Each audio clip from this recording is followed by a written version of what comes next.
Hi friends, എല്ലാവർക്കും master key അക്കാഡമിയുടെ പുതിയൊരു വീഡിയോയിലേക്ക് സ്വാഗതം. എൻ്റെ പേര് അഞ്ജന റെജി AR. നമ്മൾ റെയിൽവേ പരീക്ഷയ്ക്ക് വേണ്ടി ചോദിച്ചിട്ടുള്ള കുറച്ചധികം ക്വസ്റ്റ്യൻസിലേക്ക് പോവാണ്. രസതന്ത്ര ഭാഗത്തു നിന്നുള്ള ചോദ്യങ്ങളാണ്. പരിചയപ്പെട്ടാലോ? യെസ്, പരിചയപ്പെടാം. നമുക്കപ്പോൾ ഒന്നാമത്തെ ക്വസ്റ്റ്യൻസിലേക്ക് പോവാം. ഓക്കെ, നോക്കിയേ. ഒന്നാമത്തെ ചോദ്യം ഇതാണ്: name the element which has an electronic configuration 287. ഇതാണ് നമ്മുടെ ചോദ്യം. അതായത് 287 ഇലക്ട്രോണിക് കോൺഫിഗറേഷൻ തന്നിട്ടുണ്ട്. എലമെന്റിന്റെ നെയിം കണ്ടുപിടിക്കാൻ വേണ്ടിയാണ്. ഓപ്ഷൻസ് വായിച്ചു നോക്കാം. Option A carbon, option B hydrogen, option C chlorine, option D helium. ഇതാണ് നമ്മുടെ ഓപ്ഷൻസ്. ഇത് RRB NTPC പരീക്ഷയ്ക്ക് വേണ്ടി ചോദിച്ചിട്ടുള്ള ചോദ്യമാണ്. 2021 ചോദിച്ച ക്വസ്റ്റ്യൻ ആണ്. അപ്പോൾ തീർച്ചയായിട്ടും കാര്യങ്ങളെല്ലാം നമ്മൾ വിശദമായിട്ട് കൊടുത്തിട്ടുണ്ട്. നിങ്ങൾ വായിച്ചു നോക്കിക്കോളുക. നമുക്ക് ആ ഇലക്ട്രോണിക് കോൺഫിഗറേഷൻ എന്തായിരുന്നു തന്നിരുന്നത്? 287 എന്നാണ് തന്നേക്കുന്നത്, അല്ലേ? 287. അപ്പോൾ അതിൽ നിന്ന് നമുക്ക് ഈ എലമെന്റിന്റെ അറ്റോമിക് നമ്പർ കണ്ടെത്താൻ പറ്റും. എങ്ങനെയാണ്? 2 ഇതെല്ലാവരും ആഡ് ചെയ്താൽ മതിയേ. 2 + 8 എത്രയാണ്? 10 ആണ്. 10 + 7 എത്ര? 17. അപ്പോൾ 17th എലമെന്റ് ആണ് നമ്മളോട് ചോദിച്ചിരിക്കുന്നത്. അപ്പോൾ നമുക്ക് പീരിയോഡിക് ടേബിളിലുള്ള ഒരു 30 എലമെന്റ് എങ്കിലും നല്ല രീതിയിൽ ബൈഹാർട്ട് ആയിരിക്കണം. 30 എന്നൊരു ബാരിയർ വെക്കുന്നില്ല. മിനിമം 30, മാക്സിമം എത്ര വേണമെങ്കിലും 118 വരെയും ബൈഹാർട്ട് ചെയ്യാൻ കഴിഞ്ഞാൽ നല്ലതാണെന്നാണ് പറയുന്നത്. അപ്പോൾ തീർച്ചയായിട്ടും പഠിക്കാവുന്നതിൻ്റെ അത്രയും എലമെന്റ്സിൻ്റെ അറ്റോമിക് നമ്പർ ബൈഹാർട്ട് ചെയ്തോളുക. നമുക്ക് 287 എന്നാണ് തന്നേക്കുന്നത്. അപ്പോൾ 17th എലമെന്റ് ആണെന്ന് മനസ്സിലായി. നമുക്ക് എലമെന്റ്സിൻ്റെ അറ്റോമിക് നമ്പർ വിശദമായിട്ട് അറിയാം. 17th എലമെന്റ് പറയുമ്പോൾ നമുക്കറിയാം 15th എലമെന്റ് എന്ന് പറയപ്പെടുന്ന ആരാണ്? ഫോസ്ഫറസ് ആണ്. 16th എലമെന്റ് എന്ന് പറയപ്പെടുന്നത് സൾഫർ ആണ്. 17th എലമെന്റ് എന്ന് പറയുന്നത് ക്ലോറിൻ ആണ് എന്ന് നമ്മൾ പഠിച്ചിട്ടുണ്ട്. അതിൽ നിന്ന് മനസ്സിലാക്കാം തന്നിരിക്കുന്നത് ക്ലോറിൻ ആണ് ഇവിടെ ആൻസർ ആയിട്ട് വരിക. അപ്പോൾ ഓപ്ഷൻ സി ക്ലോറിൻ ആണ് നമ്മളുടെ ആൻസർ ആയിട്ട് വരുന്നത്. ഇനി കാർബൺ ഓപ്ഷനിലുണ്ടല്ലോ. കാർബണിന്റെ അറ്റോമിക് നമ്പർ എത്രയാണ്? കാർബണിന്റെ അറ്റോമിക് നമ്പർ 6 ആണ്. പഠിച്ചു വെച്ചോണം. കാർബണിന്റെ അറ്റോമിക് നമ്പർ 6 ആണ്. ഹൈഡ്രജൻ എല്ലാവർക്കും അറിയാം ഫസ്റ്റ് എലമെന്റ് ആണ് പീരിയോഡിക് ടേബിളിലത്. ഹീലിയം എന്ന് പറയപ്പെടുന്ന സെക്കൻഡ് എലമെന്റ് ആണ്. ഫസ്റ്റ് എലമെന്റ് ഹൈഡ്രജനും സെക്കൻഡ് എലമെന്റ് ഹീലിയവുമാണ്. 6th എലമെന്റ് ആണ് ആര്? കാർബൺ എന്ന് പറയപ്പെടുന്ന. ക്ലോറിൻ എന്ന് പറഞ്ഞാൽ 17th എലമെന്റ് ആണ്. ഓക്കെ ആണ്. ഈ ക്ലോറിൻ എന്ന് പറയപ്പെടുന്നത് നമ്മൾ എന്തിനൊക്കെ ഉപയോഗിക്കുന്നുണ്ട്? പ്രധാനമായിട്ടും നമ്മൾ നോൺ മെറ്റൽസിന്റെ ഭാഗത്ത് വിശദമായി പഠിച്ചിരുന്നു. ക്ലോറിൻ എന്ന് പറയപ്പെടുന്നത് നമുക്ക് നമ്മുടെ ഡ്രിങ്കിങ് വാട്ടർ ഒക്കെ എന്താണ് ക്ലീൻ ചെയ്യാൻ വേണ്ടിയിട്ട് യൂസ് ചെയ്യുന്നതാണ്. അപ്പോൾ തീർച്ചയായിട്ടും നമ്മൾ എന്താണ് വാട്ടർ പ്യൂരിഫിക്കേഷന് വേണ്ടി യൂസ് ചെയ്യുന്ന ഒരു ഗ്യാസിൽ ഒന്നാണ്. മറ്റൊരു ഗ്യാസ് നമുക്കറിയാം ഓസോൺ ഗ്യാസ്. മറ്റൊരു ഗ്യാസ് ആണ് ഇത് ക്ലോറിൻ ഗ്യാസ്. എലമെന്റ് ചോദിച്ചാൽ ക്ലോറിൻ ആണ് പറയേണ്ടത്. ഓക്കെ, അപ്പോൾ ഡ്രിങ്കിങ് വാട്ടറും സ്വിമ്മിംഗ് പൂളിലെ വാട്ടറും ഒക്കെ പ്യൂരിഫൈ ചെയ്യാൻ വേണ്ടി നമ്മൾ യൂസ് ചെയ്യുന്നുണ്ട്. പിന്നെ ഒരുപാട് നിത്യജീവിതത്തിൽ ഉപയോഗങ്ങളുണ്ട്. പേപ്പറുകൾ നിർമ്മിക്കാൻ വേണ്ടി, പ്ലാസ്റ്റിക്കുകളും മെഡിസിൻസും ഒക്കെ പ്രൊഡക്ഷന് വേണ്ടി നമ്മൾ ആരെ യൂസ് ചെയ്യുന്നുണ്ട്? ക്ലോറിനെ യൂസ് ചെയ്യുന്നുണ്ട്. അപ്പോൾ ക്ലോറിൻ ഗ്യാസിനെ കുറിച്ച് വിശദമായിട്ട് നമ്മൾ ക്ലാസ്സിൽ പറഞ്ഞിട്ടുണ്ട്. നന്നായിട്ട് ആ ക്ലാസ് കേട്ട് മനസ്സിലാക്കിയേക്കാം. ഈ ചോദ്യം തന്നെ മറ്റൊരു പരീക്ഷയ്ക്കും ചോദിച്ചിരുന്നു. ഓക്കെ, അപ്പോൾ നമുക്ക് ആ ഭാഗവും കൂടി ഒന്ന് നോക്കാം. അതായത് an atom has electronic configuration 287. കണ്ടില്ലേ? 287. What is the atomic number of this element? അപ്പോൾ പേര് ചോദിച്ചിരുന്നു, അല്ലെ? നമ്മളോട് ഇപ്പോൾ ചോദിച്ച പേരാണ്. എന്നാൽ അതിന് മുന്നേ ചോദിച്ചത് എന്താണ്? അറ്റോമിക് നമ്പർ എത്രയാണെന്നാണ് ചോദിച്ചത്. അപ്പോൾ നമുക്ക് അറ്റോമിക് നമ്പർ കണ്ടെത്താൻ അറിയാം. ഞാൻ പറഞ്ഞിരുന്നു 287 എന്ന ഇലക്ട്രോണിക് കോൺഫിഗറേഷൻ തന്നു കഴിഞ്ഞാൽ അതെല്ലാം കൂടി ആഡ് ചെയ്താൽ നമുക്ക് ലഭിക്കുന്ന അറ്റോമിക് നമ്പർ ആണ്. അറ്റോമിക് നമ്പർ എന്ന് പറഞ്ഞാൽ എന്താണ്? 2 + 8 + 7 ചെയ്താൽ 17 എന്ന് കിട്ടും. ഓൾറെഡി നമ്മൾ പഠിച്ചു കഴിഞ്ഞു 17th എലമെന്റ്. ഓപ്ഷൻസ് കണ്ടോ? 17, 16, 18, 20 എല്ലാവരും ഓപ്ഷനിലുണ്ട്. അപ്പോൾ തീർച്ചയായിട്ടും 17th എലമെന്റ് ആണെന്ന് മനസ്സിലാക്കാം. 17th എലമെന്റ് പേരെന്തായിരുന്നു? ക്ലോറിൻ ആണ്. മറക്കല് കേട്ടോ. 17th എലമെന്റ് പേരെന്താണ്? ക്ലോറിൻ ആണ്. 16th എലമെന്റ് പേരെന്താ? സൾഫർ. സൾഫറിന്റെ സിമ്പൽ എന്താണ്? S ആണ്. 18th എലമെന്റ് ആരാ? ആർഗൺ. AR എന്നാണ് സിമ്പൽ. 20th എലമെന്റ് ആരാ? കാൽഷ്യം ആണ്. CA എന്നാണ് സിമ്പൽ. അപ്പോൾ ഇത്രയും പേരെ നല്ല രീതിയിൽ ഒന്ന് ഓർത്ത് വെച്ചിരിക്കണം. ഒരു കാരണവശാലും എന്ത് ചെയ്യലും മറന്നു പോകരുത്. ഓക്കെ, അപ്പോൾ നമ്മൾ ഇലക്ട്രോണിക് കോൺഫിഗറേഷൻ എന്ന മേഖലയിൽ നിന്ന് വന്ന കുറച്ച് ചോദ്യങ്ങളാണ് പരിചയപ്പെട്ടത്. ഡൗട്ട് ഇല്ല എന്ന് കരുതുന്നു. ഓക്കെ, ഇനി അവിടെ നിന്ന് മുന്നോട്ട് പോവാണ്. അടുത്തൊരു സെറ്റ് ക്വസ്റ്റ്യനിലേക്ക് വരികയാണ്. അടുത്ത സെറ്റ് ക്വസ്റ്റ്യൻ എന്ന് പറഞ്ഞു കഴിഞ്ഞാൽ നമുക്കറിയാം what is the accepted molecular mass of sulfur dioxide? SO2 എന്നും തന്നിട്ടുണ്ട്. സൾഫർ ഡയോക്സൈഡിന്റെ സിമ്പിൾ അറിയാത്തവർക്ക് വേണ്ടി SO2 എന്നും തന്നിട്ടുണ്ട്. ഓക്കെ, നമുക്ക് നോക്കാം. 6.4 U തന്നിട്ടുണ്ട്. അതുപോലെ തന്നെ 6.5 U ഉണ്ട്, 64 U ഉണ്ട്, 65 U ഉണ്ട്. ഓക്കെ, ഓപ്ഷൻ നോക്കിയാൽ എല്ലാം നല്ല സാമ്യമുള്ള ഓപ്ഷൻസ് ആണ് തന്നേക്കുന്നത്. അപ്പോൾ തീർച്ചയായിട്ടും ഇതിന്റെ ആൻസറിലേക്ക് എങ്ങനെയാണ് വരുന്നതെന്ന് പറഞ്ഞുതരാം. നമുക്ക് ഇത് മോളിക്കുലാർ മാസ് എന്ന് പറയപ്പെടുന്ന മോളിക്യൂൾസ് എന്ന് പറയുന്ന ഭാഗത്ത് നിന്നുള്ള ചോദ്യം. മോളിക്യൂൾസ് എന്ന ഭാഗം പഠിക്കണമെന്ന് ഇവിടെ നിന്ന് മനസ്സിലാക്കി, അല്ലേ? അപ്പോൾ നമുക്ക് നോക്കാം. ഇവിടുത്തെ ആൻസറിലേക്ക് വരാം. Sulphur dioxide. ഇവിടെ നമ്മൾ സൾഫർ ഡയോക്സൈഡിനകത്തുള്ള ഏതൊക്കെ എലമെന്റ്സ് ഉണ്ടെന്ന് മനസ്സിലാക്കണം. സൾഫർ ഉണ്ട്, അതോടൊപ്പം തന്നെ ഓക്സിജനും ഉണ്ട്. സൾഫർ ഡയോക്സൈഡിനകത്ത് ആരൊക്കെ ഉണ്ട്? സൾഫറും ഉണ്ട്, ഓക്സിജനും ഉണ്ട്. സൾഫർ എത്രണ്ണം ഉണ്ട്? ഒരു സൾഫറേ ഉള്ളൂ. ഓക്സിജൻ എത്രണ്ണം ഉണ്ട്? 2 ഓക്സിജൻ ഉണ്ടെന്ന് മനസ്സിലാക്കാം. ഇനി ഇവയുടെ അറ്റോമിക് നമ്പർ അല്ല നമുക്ക് വേണ്ടത്, മാസ് നമ്പർ ആണ് വേണ്ടത്. ആരെയാ വേണ്ടത്? Mass number. അപ്പൊ അറ്റോമിക് നമ്പർ ബൈ ഹാർട്ട് ചെയ്യുന്നതിനോടൊപ്പം തന്നെ നമ്മൾ ആരെയും ഇനി പഠിക്കേണ്ടതായിട്ടുണ്ട്? തീർച്ചയായും നിങ്ങൾക്കറിയാം എങ്കിലും പറയാണ്, മാസ് നമ്പറും ബൈ ഹാർട്ട് ചെയ്യേണ്ടതാണ്. അപ്പൊ തീർച്ചയായും ഒരു കോമ്പറ്റീറ്റീവ് ലെവൽ എക്സാമിന് പോകുമ്പോൾ മാസ് നമ്പറും അറ്റോമിക് നമ്പറും ഒക്കെ നിങ്ങൾക്ക് ബൈ ഹാർട്ട് ആയിരിക്കണം. ഓക്കെയാണ്. നമുക്ക് സൾഫറും ഓക്സിജനും ഉള്ളതുകൊണ്ട് സൾഫറിന്റെ അറ്റോമിക് നമ്പർ നമുക്ക് അറിയാം എത്രയാണ്? 16 ആണെന്ന് അറിയാം. മാസ് നമ്പർ എത്രയായിരുന്നു? യെസ്, 32 ആണ്. മാസ് നമ്പർ 32 ബൈ ഹാർട്ട് ചെയ്യുക. ഓക്സിജൻ അറ്റോമിക് നമ്പർ എത്രയാ? 8 ആണെന്ന് അറിയാം. എന്നാൽ മാസ് നമ്പർ എത്രയാണ്? 16 ആണ്. ഇനി ഇതെങ്ങനെ ചെയ്യുമെന്ന് നോക്കാം. ഇവിടെ സൾഫറും ഉണ്ട്, ഓക്സിജനും ഉണ്ട്. ഇവിടെ സൾഫർ ആണ് ആദ്യം പറഞ്ഞിരിക്കുന്നത്. ഇവിടെ എത്ര സൾഫർ ഉണ്ട്? നമ്മുടെ SO2നകത്ത് ഒരൊറ്റ സൾഫറേ ഉള്ളൂ. അപ്പോൾ 1 ഇൻറ്റു ഒക്കെയാണ് അതിന്റെ മാസ് നമ്പർ എത്രയാണ്? 32. ഓക്കെ, കൊടുത്തു. പ്ലസ് നടുക്ക് അഡീഷന്റെ ചിഹ്നമാണ് കൊടുക്കേണ്ടത്, പ്ലസ് ആണ് കൊടുക്കേണ്ടത്.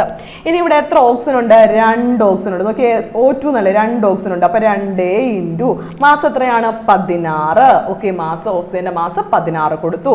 ഓക്കെ, നമുക്കൊന്ന് ചെയ്ത് നോക്കാം. 32 എന്ന് വന്നു. 32 പ്ലസ് 16 ഇൻറ്റു 2 എത്രയാണ്? 32 തന്നെയാണ് അല്ലേ? അപ്പൊ തീർച്ചയായിട്ടും 32 പ്ലസ് 32 എന്ന് ലഭിച്ചു.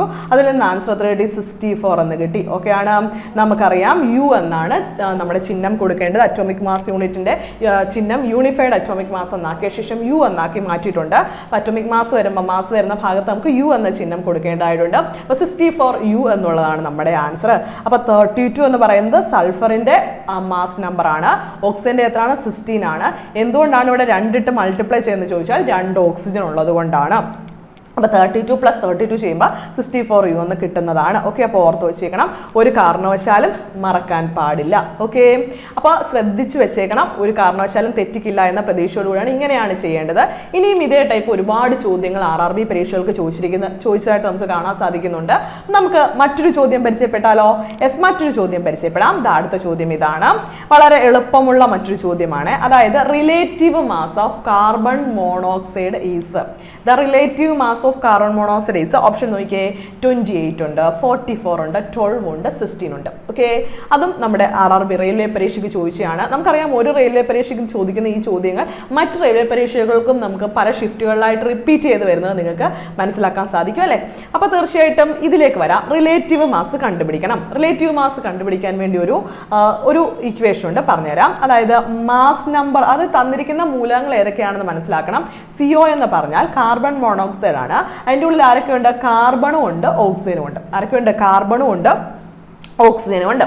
അപ്പോൾ റിലേറ്റീവ് മാസ് കണ്ടുപിടിക്കാൻ വേണ്ടി mass number of carbon plus mass number of oxygen, രണ്ടുപേരുടെയും മാസ് നമ്പർ തന്നിരിക്കുന്ന കാർബണിന്റെയും ഓക്സിജന്റെയും മാസ് നമ്പർ തമ്മിൽ അഡീഷൻ ചെയ്ത് കഴിഞ്ഞാൽ നമുക്ക് റിലേറ്റീവ് മാസ് കിട്ടുന്നതാണ്. അപ്പോൾ ടോട്ടൽ മാസിന്റെ ആണ് ചോദിച്ചിരിക്കുന്നത്. അപ്പോൾ ആ മാസ് ഒന്ന് കണ്ടുപിടിക്കാം. അപ്പോൾ കാർബണിന്റെ മാസ് നമ്പർ അറിഞ്ഞാലേ ഇത് ചെയ്യാൻ കഴിയത്തുള്ളൂ. ഓപ്ഷനകത്ത് ബ്രാക്കറ്റിൽ പോലും മാസ് നമ്പർ തന്നിട്ടില്ല. അപ്പോൾ ബൈ ഹാർട്ട് ചെയ്ത് വെക്കേണ്ടതാണ്. കാർബണിന്റെ മാസ് എത്രയാണ്? 12 ആണ്. കാർബണിന്റെ മാസ് പഠിച്ചോണേ, 12 ആണ്. മാസ് നമ്പർ ആണ്. കാർബൺ എന്ന് പറയപ്പെടുന്നതിന്റെ അറ്റോമിക് നമ്പർ 6 ആണെന്നും മാസ് നമ്പർ എത്രയാണ്? 12 ആണെന്നും നമ്മൾ പഠിച്ചിട്ടുണ്ട്. അപ്പോൾ ഒരു തവണ കൂടി ഒന്ന് ഓർത്ത് വെച്ചോണം. മാസ് നമ്പർ ആണ് ചോദിച്ചത്, മാസ് നമ്പർ 12 ആണ്. ദെൻ ഓക്സിജന്റെ ഓൾറെഡി നമ്മളിപ്പോൾ പഠിച്ചുള്ളൂ. ഓക്സിജന്റെ മാസ് നമ്പർ എത്രയാണ്? 16 ആണ്. അപ്പോൾ 12 പ്ലസ് 16 ചെയ്ത് കഴിയുമ്പോൾ നമുക്ക് ആൻസർ 28 എന്ന് ലഭിക്കുന്നതാണ്. അപ്പോൾ നമ്മുടെ ആൻസർ എത്രയാണ്? 28. ഓപ്ഷൻ നോക്കിയേ, ആദ്യം തന്നെ ഓപ്ഷൻ എ 28 എന്ന് കൊടുത്തിട്ടുണ്ട്. ഓക്കെ, തെറ്റത്തില്ലല്ലോ? ഓക്കെ, ഇനി നമുക്ക് റിലേറ്റീവ് മാസ്, അപ്പോൾ നമ്മൾ ആദ്യം മോളിക്കുലാർ മാസ് പഠിച്ചു, അപ്പോൾ റിലേറ്റീവ് മാസ് പഠിച്ചു. ഇനി ഈ ഭാഗത്ത് നിന്ന് ചോദിക്കുന്ന മറ്റൊരു ചോദ്യമാണ്, the unit mass of formula CaO is, അതായത് കാൽഷ്യം ഓക്സൈഡിന്റെ യൂണിറ്റ് മാസ് എന്നാണ് ചോദ്യം. അപ്പോൾ യൂണിറ്റ് മാസ് കണ്ടുപിടിക്കാനും നമ്മൾ എന്ത് ചെയ്തിരിക്കണം? പഠിച്ചിരിക്കണം. പല രീതിയിലാണ് ചോദ്യങ്ങൾ വന്നിരിക്കുന്നത്. അതുകൊണ്ട് എല്ലാ രീതിയിലുള്ള ചോദ്യങ്ങളും നിങ്ങൾ കുറേ തവണ ചെയ്ത് പഠിച്ചാൽ മാത്രമേ നമുക്ക് ഈ ഭാഗത്തു നിന്നുള്ള ചോദ്യങ്ങൾക്ക് ആൻസർ എഴുതാൻ സാധിക്കത്തുള്ളൂ. ഓക്കെ, അപ്പോൾ the unit mass of formula CaO is എന്നാണ് ചോദിച്ചിരിക്കുന്നത്. CaO ആരാണ്? കാൽഷ്യം കാൽഷ്യം ഓക്സൈഡ് ആണ്. കാൽഷ്യം ഓക്സൈഡിനെ കുറിച്ചൊക്കെ നിരവധി ചോദ്യങ്ങൾ നമ്മൾ പഠിച്ചതാണ്. അപ്പോൾ നമുക്ക് നോക്കാം. ഓക്കെ, ഇത് പല പരീക്ഷകൾക്കായിട്ട് പല ഷിഫ്റ്റുകളിലായിട്ട് പല ദിവസങ്ങളിലായിട്ട് സെയിം ക്വസ്റ്റ്യൻസ് റിപ്പീറ്റ് ചെയ്യപ്പെട്ടിട്ടുണ്ട്. അപ്പോൾ ഓർത്ത് വെച്ചിരിക്കാം നല്ല രീതിയിൽ തന്നെ. അപ്പോൾ നമുക്കറിയാം ഇവിടെ നമുക്ക് എന്തറിഞ്ഞിരിക്കണം? അറ്റോമിക് മാസ് അറിഞ്ഞിരിക്കണം. അതായത് മാസ് നമ്പർ നല്ല രീതിയിൽ അറിഞ്ഞിരിക്കണം. നമുക്ക് യൂണിറ്റ് മാസ് അല്ലേ കണ്ടുപിടിക്കേണ്ടത്? അതേ കണ്ടുപിടിക്കേണ്ടത്. അപ്പോൾ തീർച്ചയായിട്ടും അറ്റോമിക് മാസ് ഓഫ് കാൽഷ്യം നമ്മൾ പഠിച്ചിട്ടുണ്ട്. എത്രയാണ്? 40 ആണ്. അറ്റോമിക് മാസ് ഓഫ് കാൽഷ്യം എത്രയാണ്? 40 ആണ്. കാൽഷ്യം എന്ന് പറയുമ്പോൾ അറ്റോമിക് നമ്പർ 20 ആണ്. അതോടൊപ്പം തന്നെ എന്താണ്? മാസ് നമ്പർ 40 ആണ്. ഇത് നമുക്ക് ബൈഹാർട്ടായ കാര്യമാണ്, മറന്നു പോകരുത്. ഇനി ഓക്സിജൻ ഓൾറെഡി ഞാൻ പറഞ്ഞു 16 ആണെന്നുള്ള കാര്യവും നമുക്കറിയാം. ഇവിടെ തന്നേക്കുന്ന ആരാണ്? CaO എന്നാണ് തന്നേക്കുന്നത്. CaO ആയ സ്ഥിതിക്ക് നമുക്ക് ആദ്യം തന്നെ ചെയ്യേണ്ട കാര്യം എന്താണ്? കാൽഷ്യം എത്ര പേരുണ്ടെന്ന് നോക്കിയാൽ ഇവിടെ കാൽഷ്യം ഒരാളേ ഉള്ളൂ. അപ്പോൾ 1 ഇൻറ്റു 40 ആണ് മാസ് എന്നറിയാം. 1 ഇൻറ്റു 40 നടുക്ക് കൊടുക്കേണ്ട ചിഹ്നം അഡീഷൻ ആണ്. മോളിക്കുലർ മാസ് കാണുന്ന തന്നെയാണ്, നമ്മൾ യൂണിറ്റ് മാസ് മാറ്റി എഴുതിയെന്ന് മാത്രമേ ഉള്ളൂ. ഇനി അതിനുശേഷം എന്ത് ചെയ്യുക? ഓക്സിജൻ ആണ്. CaO അല്ലേ? ഓക്സിജൻ എത്ര ഓക്സിജൻ ഉണ്ട്? ഒരൊറ്റ ഓക്സിജൻ ഉണ്ട്. അപ്പോൾ 1 ഇൻറ്റു 16 ചെയ്യുക. നമുക്ക് ചെയ്യുമ്പോൾ എത്ര വരും? 40 + 16 എന്ന് വരും. അത് ചെയ്യുമ്പോൾ നമുക്ക് 56U എന്ന് കിട്ടുന്നതാണ്. അപ്പോൾ ഓർത്ത് വെച്ചേക്കണം, 56 എന്നുള്ളതാണ് ഇവിടെ ആൻസർ ആയിട്ട് വരുന്നത്. ചിഹ്നമൊക്കെ ഓപ്ഷനിൽ ചിഹ്നം ഒന്നും കൊടുത്തിട്ടില്ല, എങ്കിലും നമ്മൾ ഓർത്ത് വെച്ചേക്കണം 56 എന്നുള്ളതാണ്. ഓർക്കുക, മറന്നു പോവല്ലേ, 56. അപ്പോൾ unit mass of calcium oxide എന്ന് വെച്ചാൽ 56 ആണ്. അപ്പോൾ ഓൾമോസ്റ്റ് എല്ലാത്തിൻ്റെയും യൂണിറ്റ് മാസ്, മോളിക്കുലാർ മാസ് എന്നൊക്കെ ചോദിച്ചു കഴിഞ്ഞാൽ കണ്ടുപിടിക്കാൻ പഠിച്ചിരിക്കണം. ഇവിടെ റിലേറ്റീവ് മാസും കൂടി നമ്മൾ പഠിച്ചിട്ടുണ്ട്. ഇതിലൊരു വെറൈറ്റി യൂണിറ്റ് മാസ് കാണുമ്പോൾ നിങ്ങൾക്ക് തെറ്റാതിരിക്കാൻ വേണ്ടിയിട്ടാണ് ഈ ചോദ്യം ആഡ് ചെയ്തിരിക്കുന്നത്. ഇനി നമുക്ക് ഏറ്റവും എളുപ്പമുള്ള മറ്റൊരു ഒരാളെയും കൂടി പഠിച്ചാലോ? യെസ്, പഠിച്ചു വെക്കാം. അതായത് ഇത് മറ്റൊരു രീതിയിൽ തന്നിരിക്കുന്ന ഒരു ചോദ്യമാണ്, എങ്കിലും എളുപ്പമുള്ള ചോദ്യം തന്നെയാണ്. നമുക്ക് നോക്കാം.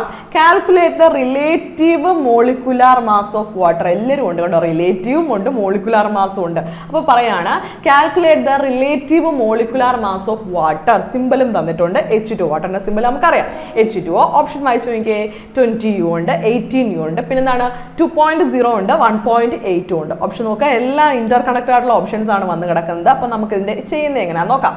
അപ്പോൾ ചോദ്യം ഡയറക്റ്റ് ആയിട്ട് റിലേറ്റീവ് മോളിക്കുലാർ മാസ് കാണുമ്പോൾ റിലേറ്റീവ് മാസ് കണ്ടുപിടിക്കാൻ പഠിച്ചായിരുന്നു, മോളിക്കുലാർ മാസും കണ്ടുപിടിക്കാൻ പഠിച്ചിരുന്നു. പക്ഷെ ഇവിടെ എന്താ ചോദിച്ചിരിക്കുന്നത്? Relative molecular mass of water എന്നാണ് ചോദിച്ചിരിക്കുന്നത് അല്ലേ. അപ്പോൾ നമുക്കിത് എങ്ങനെയാണ് ചെയ്യുന്നത് നോക്കാം. മോളിക്കുലാർ മാസ് ഓഫ് വാട്ടർ നമുക്ക് കാണാം. മോളിക്കുലാർ മാസ് ഓഫ് വാട്ടർ കാണുമ്പോൾ നമ്മൾ ആദ്യം മനസ്സിലാക്കേണ്ട കാര്യം, ഇവിടെ H2O എന്നാണ് കൊടുത്തിരിക്കുന്നത് അല്ലേ. H2O എന്നാണ് കൊടുത്തിരിക്കുന്നത്. ഇവിടെ നമ്മൾ പ്രധാനമായിട്ടും 2 ഇൻറ്റു ചെയ്യേണ്ടതായിട്ടുണ്ട്. ആണ് 2 ഇൻറ്റു. കാരണം 2 എങ്ങനെയാണ് വന്നതെന്ന് ചോദിച്ചാൽ നമുക്കറിയാം ഹൈഡ്രജൻ എത്ര എണ്ണം ഉണ്ടെന്ന് നോക്കി. H2O-നകത്ത് എത്ര ഹൈഡ്രജൻ ഉണ്ട്? 2 പേരുണ്ട്. H2O-നകത്ത് എത്ര പേരുണ്ട്? 2 പേരുണ്ട്. അതുകൊണ്ട് നമുക്ക് 2 എന്ന് ആദ്യം എഴുതാം. അപ്പോൾ 2 ഇൻറ്റു ഹൈഡ്രജന്റെ മാസ് എന്ന് പറഞ്ഞേ. ഹൈഡ്രജന്റെ അറ്റോമിക് നമ്പർ 1ഉം മാസ് നമ്പറും 1 തന്നെയാണ്. അപ്പോൾ മാസ് നമ്പർ 1 എന്ന് കൊടുത്തു. ആണ്, ഇത്രയും ക്ലിയർ ആണ്. ഇനി എത്ര ഓക്സിജൻ ഉണ്ടെന്ന് നോക്കിയേ. ഓക്സിജൻ എത്ര പേരുണ്ട്? ഒരൊറ്റ ഓക്സിജൻ ഉള്ളൂ. H2O-ക്കകത്ത് എത്ര ഓക്സിജൻ ഉള്ളൂ? ഒരൊറ്റ ഓക്സിജൻ ഉള്ളൂ. അപ്പം 1 ഇൻറ്റു ഓക്സിജന്റെ മാസ് എത്രയാണ്? 16 ആണ്. ചെയ്ത് നോക്കാം നമുക്ക്. 2 + 16 എന്ന് വരും. അപ്പോൾ ആൻസർ എന്ത് തന്നെയാണ്? 18 എന്നാണ് വരുന്നത്. അപ്പോൾ ഇവിടെ നമുക്ക് കൺഫ്യൂഷൻ്റെ ആവശ്യമില്ല. ഓപ്ഷനിൽ 18 കൊടുത്തിട്ടുണ്ട്, അപ്പോൾ നമ്മുടെ യൂണിറ്റ് കൊടുത്തിട്ടുണ്ട്. അപ്പോൾ 18 ആണ് നമ്മുടെ ആൻസർ ആയിട്ട് വരുന്നത്. അപ്പോൾ ഒറ്റ കാര്യം മാത്രം ശ്രദ്ധിക്കുക, റിലേറ്റീവ് മാസ് എന്ന് മാത്രം ചോദിച്ചു കഴിഞ്ഞാലാണ് നമ്മൾ മാസ് നമ്പർ തമ്മിൽ ആഡ് ചെയ്ത്, അല്ലാതെ റിലേറ്റീവ് മോളിക്കുലാർ മാസെന്നോ മോളിക്കുലാർ മാസെന്നോ യൂണിറ്റ് മാസെന്നോ ഒക്കെ ചോദിച്ചാൽ നമ്മൾ മോളിക്കുലാർ മാസ് ചെയ്യുന്ന രീതിയിൽ അങ്ങ് ചെയ്ത് കണ്ടുപിടിച്ചാൽ മതി. കാര്യം പിടിയിട്ടില്ലേ? തെറ്റത്തില്ലല്ലോ? തെറ്റത്തില്ല എന്ന് കരുതുന്നു. ആ ചോദ്യം ക്ലിയർ ആയി എന്ന് ഞാൻ മനസ്സിലാക്കുകയാണ്. അടുത്ത ക്വസ്റ്റ്യനിലേക്ക് പോവാണ്. അടുത്ത ചോദ്യവും വളരെ എളുപ്പമുള്ള ഒരു ചോദ്യമാണ്. നോക്കിയേ, ഇതാണ്ട് ദ എലമെന്റ് എക്സ്. ഒരു എക്സ് എന്നൊരു പേരാണ് കൊടുത്തേക്കുന്നത്. പ്രത്യേകിച്ച് എലമെന്റ് പേരൊന്നുമില്ല. അപ്പോൾ ശ്രദ്ധിക്കുക, the element X in modern periodic table has electronic configuration 288. The number of the element X is placed in the dash. അതായത് ഗ്രൂപ്പ് കണ്ടെത്താനാണ് ചോദ്യം. ഓപ്ഷനിൽ നോക്കിയാൽ നമുക്ക് പ്ലേസ്ഡ് ഇൻ ദി ഡാഷ് എന്ന് കൊടുത്തേക്കുന്നതിനകത്ത് ഗ്രൂപ്പാണ് കണ്ടുപിടിക്കേണ്ടത്. ഞാൻ ഗ്രൂപ്പ് കണ്ടുപിടിക്കാനുള്ള മാർഗ്ഗങ്ങളൊക്കെ നിങ്ങളെ പഠിപ്പിച്ചിട്ടുണ്ട്. അപ്പം നിങ്ങൾക്ക് അതൊക്കെ ഓർമ്മയുണ്ട് എന്ന് കരുതുകയാണ്. അപ്പോൾ ഗ്രൂപ്പിലേക്ക് പോകാം. നമുക്ക് ഇവിടെ 10th ഗ്രൂപ്പ് കൊടുത്തിട്ടുണ്ട്, 6th ഗ്രൂപ്പ് കൊടുത്തിട്ടുണ്ട്, 18th ഗ്രൂപ്പ് കൊടുത്തിട്ടുണ്ട്, 8th ഗ്രൂപ്പും കൊടുത്തിട്ടുണ്ട്. ഇവിടെ അറ്റോമിക് നമ്പർ തന്നിട്ടുണ്ട് 288 എന്നാണ് തന്നേക്കുന്നത്. അപ്പോൾ 288 എന്ന് തന്ന സ്ഥിതിക്ക് നമുക്കൊന്ന് എഴുതാം. 288നെ കണ്ടുപിടിക്കേണ്ടായോ? അറ്റോമിക് നമ്പർ എത്രയാണെന്ന്. അറ്റോമിക് നമ്പർ കണ്ടുപിടിക്കാൻ വേണ്ടി അറ്റോമിക് നമ്പറിന്റെ ചിഹ്നം Z ഇട്ട് കൊടുത്തിട്ടുണ്ട് നമ്മൾ. എന്നിട്ട് 2 + 8 + 8 ചെയ്യാം. അപ്പോൾ എത്ര വരും? 2 + 8 നമുക്ക് 10 ആണ്. 10 + 8 എത്ര വരും? 18 എന്ന് കിട്ടും. അപ്പോൾ 18 എന്ന് കിട്ടിയിരിക്കുകയാണ്. 18 ഇത് കണ്ടുപിടിക്കാൻ പല രീതിയിൽ നമുക്ക് കണ്ടുപിടിക്കാം. അല്ലെങ്കിൽ നമുക്ക് 18th എലമെന്റ് ആരാണെന്ന് ഞാൻ ഓൾറെഡി നിങ്ങൾക്ക് പറഞ്ഞു തന്നിരുന്നു. 18th എലമെന്റ് ആരാണെന്ന്. 18th എലമെന്റ് എന്ന് അറിയപ്പെടുന്ന ആരെയാണ്? യെസ്, അത് ആർഗണിനെയാണ്. 18th എലമെന്റ് ആരാണ്? ആർഗൺ ആണ്. ഓക്കെ, അല്ലെങ്കിൽ തന്നെ ഒക്ടറ്റ് കംപ്ലീറ്റ് ചെയ്തിരിക്കുന്ന കാണുമ്പോഴേ നിങ്ങൾക്ക് മനസ്സിലാകാം അത് 18th ഗ്രൂപ്പിലുള്ള എലമെന്റ് ആണ് എന്ന രീതിയിൽ ഞാൻ പറഞ്ഞു തന്നിരുന്നു. അപ്പോൾ അത് ആർഗൺ ആണ്. അപ്പോൾ ഒക്ടറ്റ് കംപ്ലീറ്റ് ചെയ്തിരിക്കുന്ന എലമെന്റ് കാണപ്പെടുന്നത് എവിടെയാണെന്നും പഠിപ്പിച്ചിരുന്നു. 18th ഗ്രൂപ്പിലാണ്. ആർഗൺ 18th ഗ്രൂപ്പാണ്. ഇനി ഇവയുടെ ഗ്രൂപ്പ് കണ്ടുപിടിക്കാൻ വേണ്ടിയിട്ട് നമുക്ക് പെട്ടെന്ന് കണ്ടുപിടിക്കാൻ പറ്റും. ഇതല്ലാതെ നമുക്ക് സബ്ഷെൽ ഇലക്ട്രോണിക് കോൺഫിഗറേഷൻ എഴുതി കണ്ടുപിടിക്കാനുള്ള രീതി ഞാൻ പറഞ്ഞു തന്നിരുന്നു. ഓർമ്മയുണ്ടെന്ന് തോന്നുന്നു. അപ്പോൾ ഒന്ന് പറയാം, നമ്മുടെ 18th ഗ്രൂപ്പാണ് വന്നിരിക്കുന്നത്. അതായത് അറ്റോമിക് നമ്പർ 18 ആണ് വന്നേക്കുന്നത്. അപ്പോൾ എങ്ങനെ വരും? 1s2 2s2 പറഞ്ഞു 2p6, അടുത്ത 3s2 3p6, 4s പറഞ്ഞു 4s2. ഇത്രയും നമ്മൾ എഴുതിയിരിക്കുകയാണ്. അപ്പോൾ 10 എന്താണ് 10 6 10 12 18. അപ്പോൾ നമുക്ക് 4s2ൻ്റെ ആവശ്യം ഇവിടെ ഇല്ല. അപ്പോൾ നമുക്ക് ഇവിടെ ഒരു 3p6 വരെ മതി. ഓക്കെ, അപ്പോൾ നമുക്ക് 3p6ൽ അവസാനിച്ചിരിക്കുകയാണ്. അപ്പോൾ നമുക്ക് 18 കിട്ടിയിരിക്കുന്നു. അപ്പോൾ 1s2 2s2 2p6 3s2 3p6. ഞാൻ എന്താ പറഞ്ഞത്? എൻ്റെ അവസാനം ഫില്ലായത് അങ്ങോട്ട് എഴുതുക, 3p6 എന്നെടുത്ത് എഴുതുക. ഓക്കെ ആണ്. ഇനി എന്താ ചെയ്യേണ്ടത്? ലെഫ്റ്റ് സൈഡ് എഴുതിയിരിക്കുന്നതാണ് ആ മൂലകം ഉൾപ്പെടുന്ന പീരീഡ്. ഓർമ്മയുണ്ടോ? ഓക്കെ, ഓർത്ത് വെച്ചേക്കണം. അപ്പോൾ പീരീഡ് എന്ന് പറയപ്പെടുന്നത് എന്താണ്? ലെഫ്റ്റ് സൈഡ് എഴുതിയിരിക്കുന്നതാണ്. ഇനി ഈ പി എന്ന് പറയപ്പെടുന്നത് എന്താണ്? ആ മൂലകം ഉൾപ്പെടുന്ന ബ്ലോക്ക് ആണ്. പറഞ്ഞായിരുന്നു പീരീഡ് കണ്ടുപിടിക്കാനും ബ്ലോക്ക് കണ്ടുപിടിക്കാനും പഠിച്ചു. ഇനി അതോടൊപ്പം തന്നെ ഞാൻ ഗ്രൂപ്പ് കണ്ടുപിടിക്കാൻ വേണ്ടി പഠിപ്പിച്ചിരുന്നു. അപ്പോൾ പീരീഡും ബ്ലോക്കും നമ്മൾ കണ്ടുപിടിച്ചു. പീരീഡ് കണ്ടുപിടിക്കുന്ന ക്വസ്റ്റ്യൻസ് ഉണ്ട്, ബ്ലോക്ക് കണ്ടുപിടിക്കുന്ന ക്വസ്റ്റ്യൻസ് ഉണ്ട്. ഇവിടെ ഗ്രൂപ്പാണ് നമ്മളോട് ചോദിച്ചിരിക്കുന്നത്. അപ്പോൾ ഗ്രൂപ്പ് കണ്ടുപിടിക്കാൻ വേണ്ടി എന്ത് ചെയ്യണം? മുകളിൽ എഴുതിയിരിക്കുന്നത് എലമെന്റ് എത്രയാണ്? നമുക്കറിയാം മുകളിൽ എഴുതിയിരിക്കുന്ന ഇലക്ട്രോണുകളുടെ എണ്ണം 6 ആണ്. പ്ലസ് ഇടുക. എന്നിട്ട് എന്താ ചെയ്യേണ്ടത്? പി ബ്ലോക്കിലാണ് അവസാനിച്ചിരിക്കുന്നതെങ്കിൽ, നോക്കിയേ, പി ബ്ലോക്കിലല്ലേ അവസാനിച്ചിരിക്കുന്നത്? എസ് പി ബ്ലോക്കിലാണ് അവസാനിച്ചിരിക്കുന്നതെങ്കിൽ മുകളിൽ എഴുതിയിരിക്കുന്ന ഇലക്ട്രോണുകൾക്കൊപ്പം 12 ആഡ് ചെയ്യണം. പറഞ്ഞു തന്നില്ലേ? 12 ആഡ് ചെയ്യണം. അപ്പോൾ എത്ര വരും?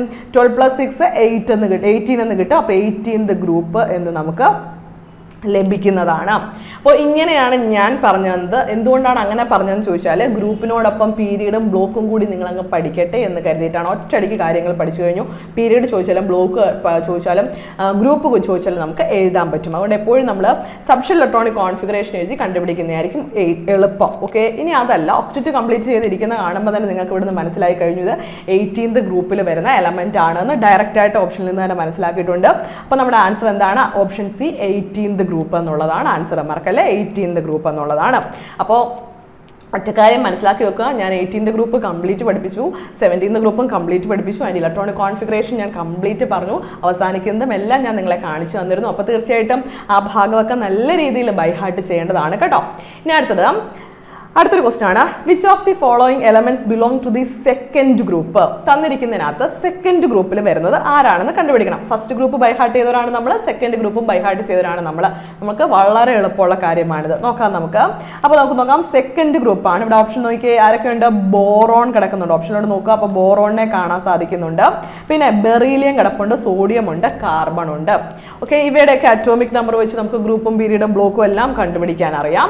എങ്കിലും നമുക്ക് ഫസ്റ്റ് ഗ്രൂപ്പ് എലമെന്റ്സിനെ നിങ്ങൾക്ക് അറിയാം. അതുപോലെ സെക്കൻഡ് ഗ്രൂപ്പിലുള്ള എല്ലാ എലമെന്റ്സിന്റെ പേരും ഞാൻ പഠിപ്പിച്ചിരുന്നു. സെക്കൻഡ് ഗ്രൂപ്പിന്റെ പേര് എന്താണ്? Alkaline earth metals. എന്താണ് പേര്? Alkaline earth metals. ഓർത്ത് വെച്ചേക്കണം, ആൽക്കലൈൻ എർത്ത് മെറ്റൽസ്. അപ്പോൾ ആൽക്കലൈൻ എർത്ത് മെറ്റൽസ് ആരൊക്കെയാണെന്നാണ് നമ്മൾ പഠിച്ചു വെച്ചിരിക്കുന്നത്? പെട്ടെന്ന് പറഞ്ഞു. യെസ്, ആദ്യത്തെ എലമെന്റ് ഏതാണ്? ബെറീലിയം. ആരുണ്ട് ആദ്യം? ബെറീലിയം. പിന്നെ ആരുണ്ട്?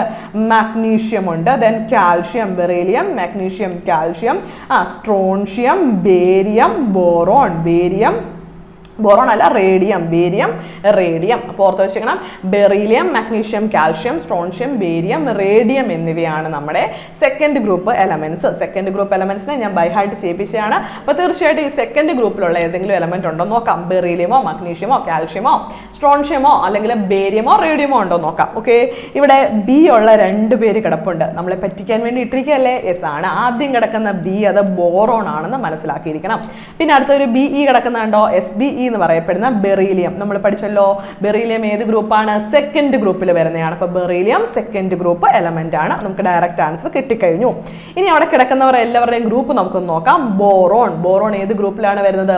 നമ്മൾ മെറ്റലോയിഡ് പഠിച്ച ക്ലാസ്സിൽ പഠിച്ചതാണ്. 13th ഗ്രൂപ്പിലാണ് മെറ്റലോയിഡ് സ്റ്റാർട്ട് ചെയ്യുന്നത്. ആദ്യം സ്റ്റാർട്ട് ചെയ്യുന്ന മെറ്റലോയിഡ് ആരാണ്? ബോറോൺ ആണ്. 13th ഗ്രൂപ്പിൽ കാണപ്പെടുന്ന ആദ്യത്തെ എലമെന്റ് ആയ ബോറോൺ എന്താണ്? മെറ്റലോയിഡ് ആണ്. നമ്മൾ എടുത്തെടുത്ത് പഠിച്ചിരുന്നു. അതിൽ നിന്ന് ബോറോൺ ഏത് ഗ്രൂപ്പാണെന്ന് മനസ്സിലാക്കാൻ സാധിക്കും. ബോറോൺ അത് 13th ഗ്രൂപ്പാണെന്ന് മനസ്സിലാക്കാൻ സാധിക്കും. ഓക്കെ. സോഡിയം നമുക്കറിയാം.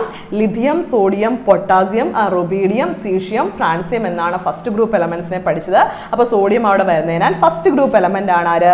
സോഡിയം എന്ന് പറയപ്പെടുന്നത്.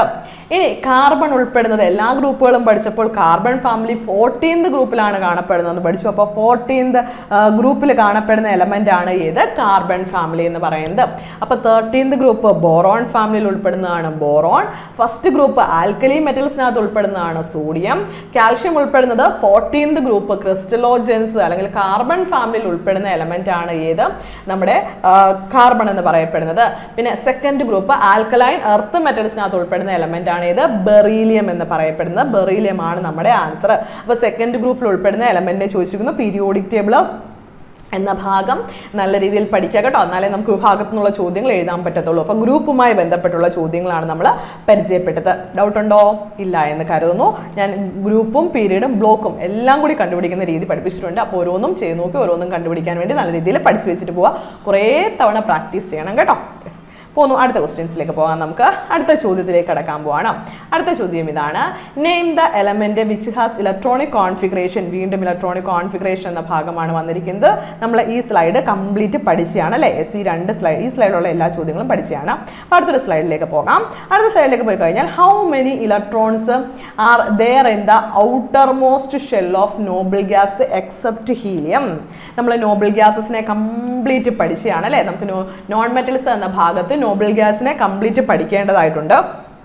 അതുകൊണ്ട് നോബിൾ മെറ്റൽസിന്റെ ഇലക്ട്രോണിക് കോൺഫിഗറേഷൻ പഠിച്ചപ്പോൾ ഹീലിയം ഒഴികെയുള്ള എല്ലാ എലമെന്റ്സിന്റെയും ഔട്ടർ മോസ്റ്റ് ഷെല്ലിൽ എത്ര ഇലക്ട്രോൺസ് ഉണ്ട് എന്ന് നമ്മൾ വ്യക്തമായി പഠിച്ചിരുന്നു. ഓപ്ഷൻ നോക്കിയേ. ഓപ്ഷൻ എ 10 ആണ്, ഓപ്ഷൻ ബി 6 ആണ്, ഓപ്ഷൻ സി 4 ആണ്, ഓപ്ഷൻ ഡി ഏതാണ്? യെസ് 8 ആണ്. നമുക്ക് ടെക്നിക്കൽ പരീക്ഷയ്ക്ക് RRBയുടെ ടെക്നിക്കൽ പരീക്ഷയ്ക്ക് ചോദിച്ചിട്ടുള്ള ഒരു ചോദ്യം കൂടിയാണ്. അപ്പോൾ നല്ല രീതിയിൽ തന്നെ ഓർത്ത് വെച്ചിരിക്കുക. അപ്പോൾ എക്സെപ്റ്റ് ഹീലിയം എന്ന് എടുത്ത് പറഞ്ഞിട്ടുണ്ട്. അപ്പോൾ ഹീലിയം ഒഴികെയുള്ളവയുടെയാണ്. അപ്പോൾ നമുക്കറിയാം 18th ഗ്രൂപ്പ് എന്ന് പറയുമ്പോൾ ഒക്റ്ററ്റ് കംപ്ലീറ്റ് ചെയ്തിരിക്കുന്ന ഗ്രൂപ്പാണ് അല്ലേ? 18th ഗ്രൂപ്പ് എന്ന് പറയപ്പെടുന്ന നോബിൾ ഗ്യാസസ് എന്ന് പറഞ്ഞാൽ എന്താണ്?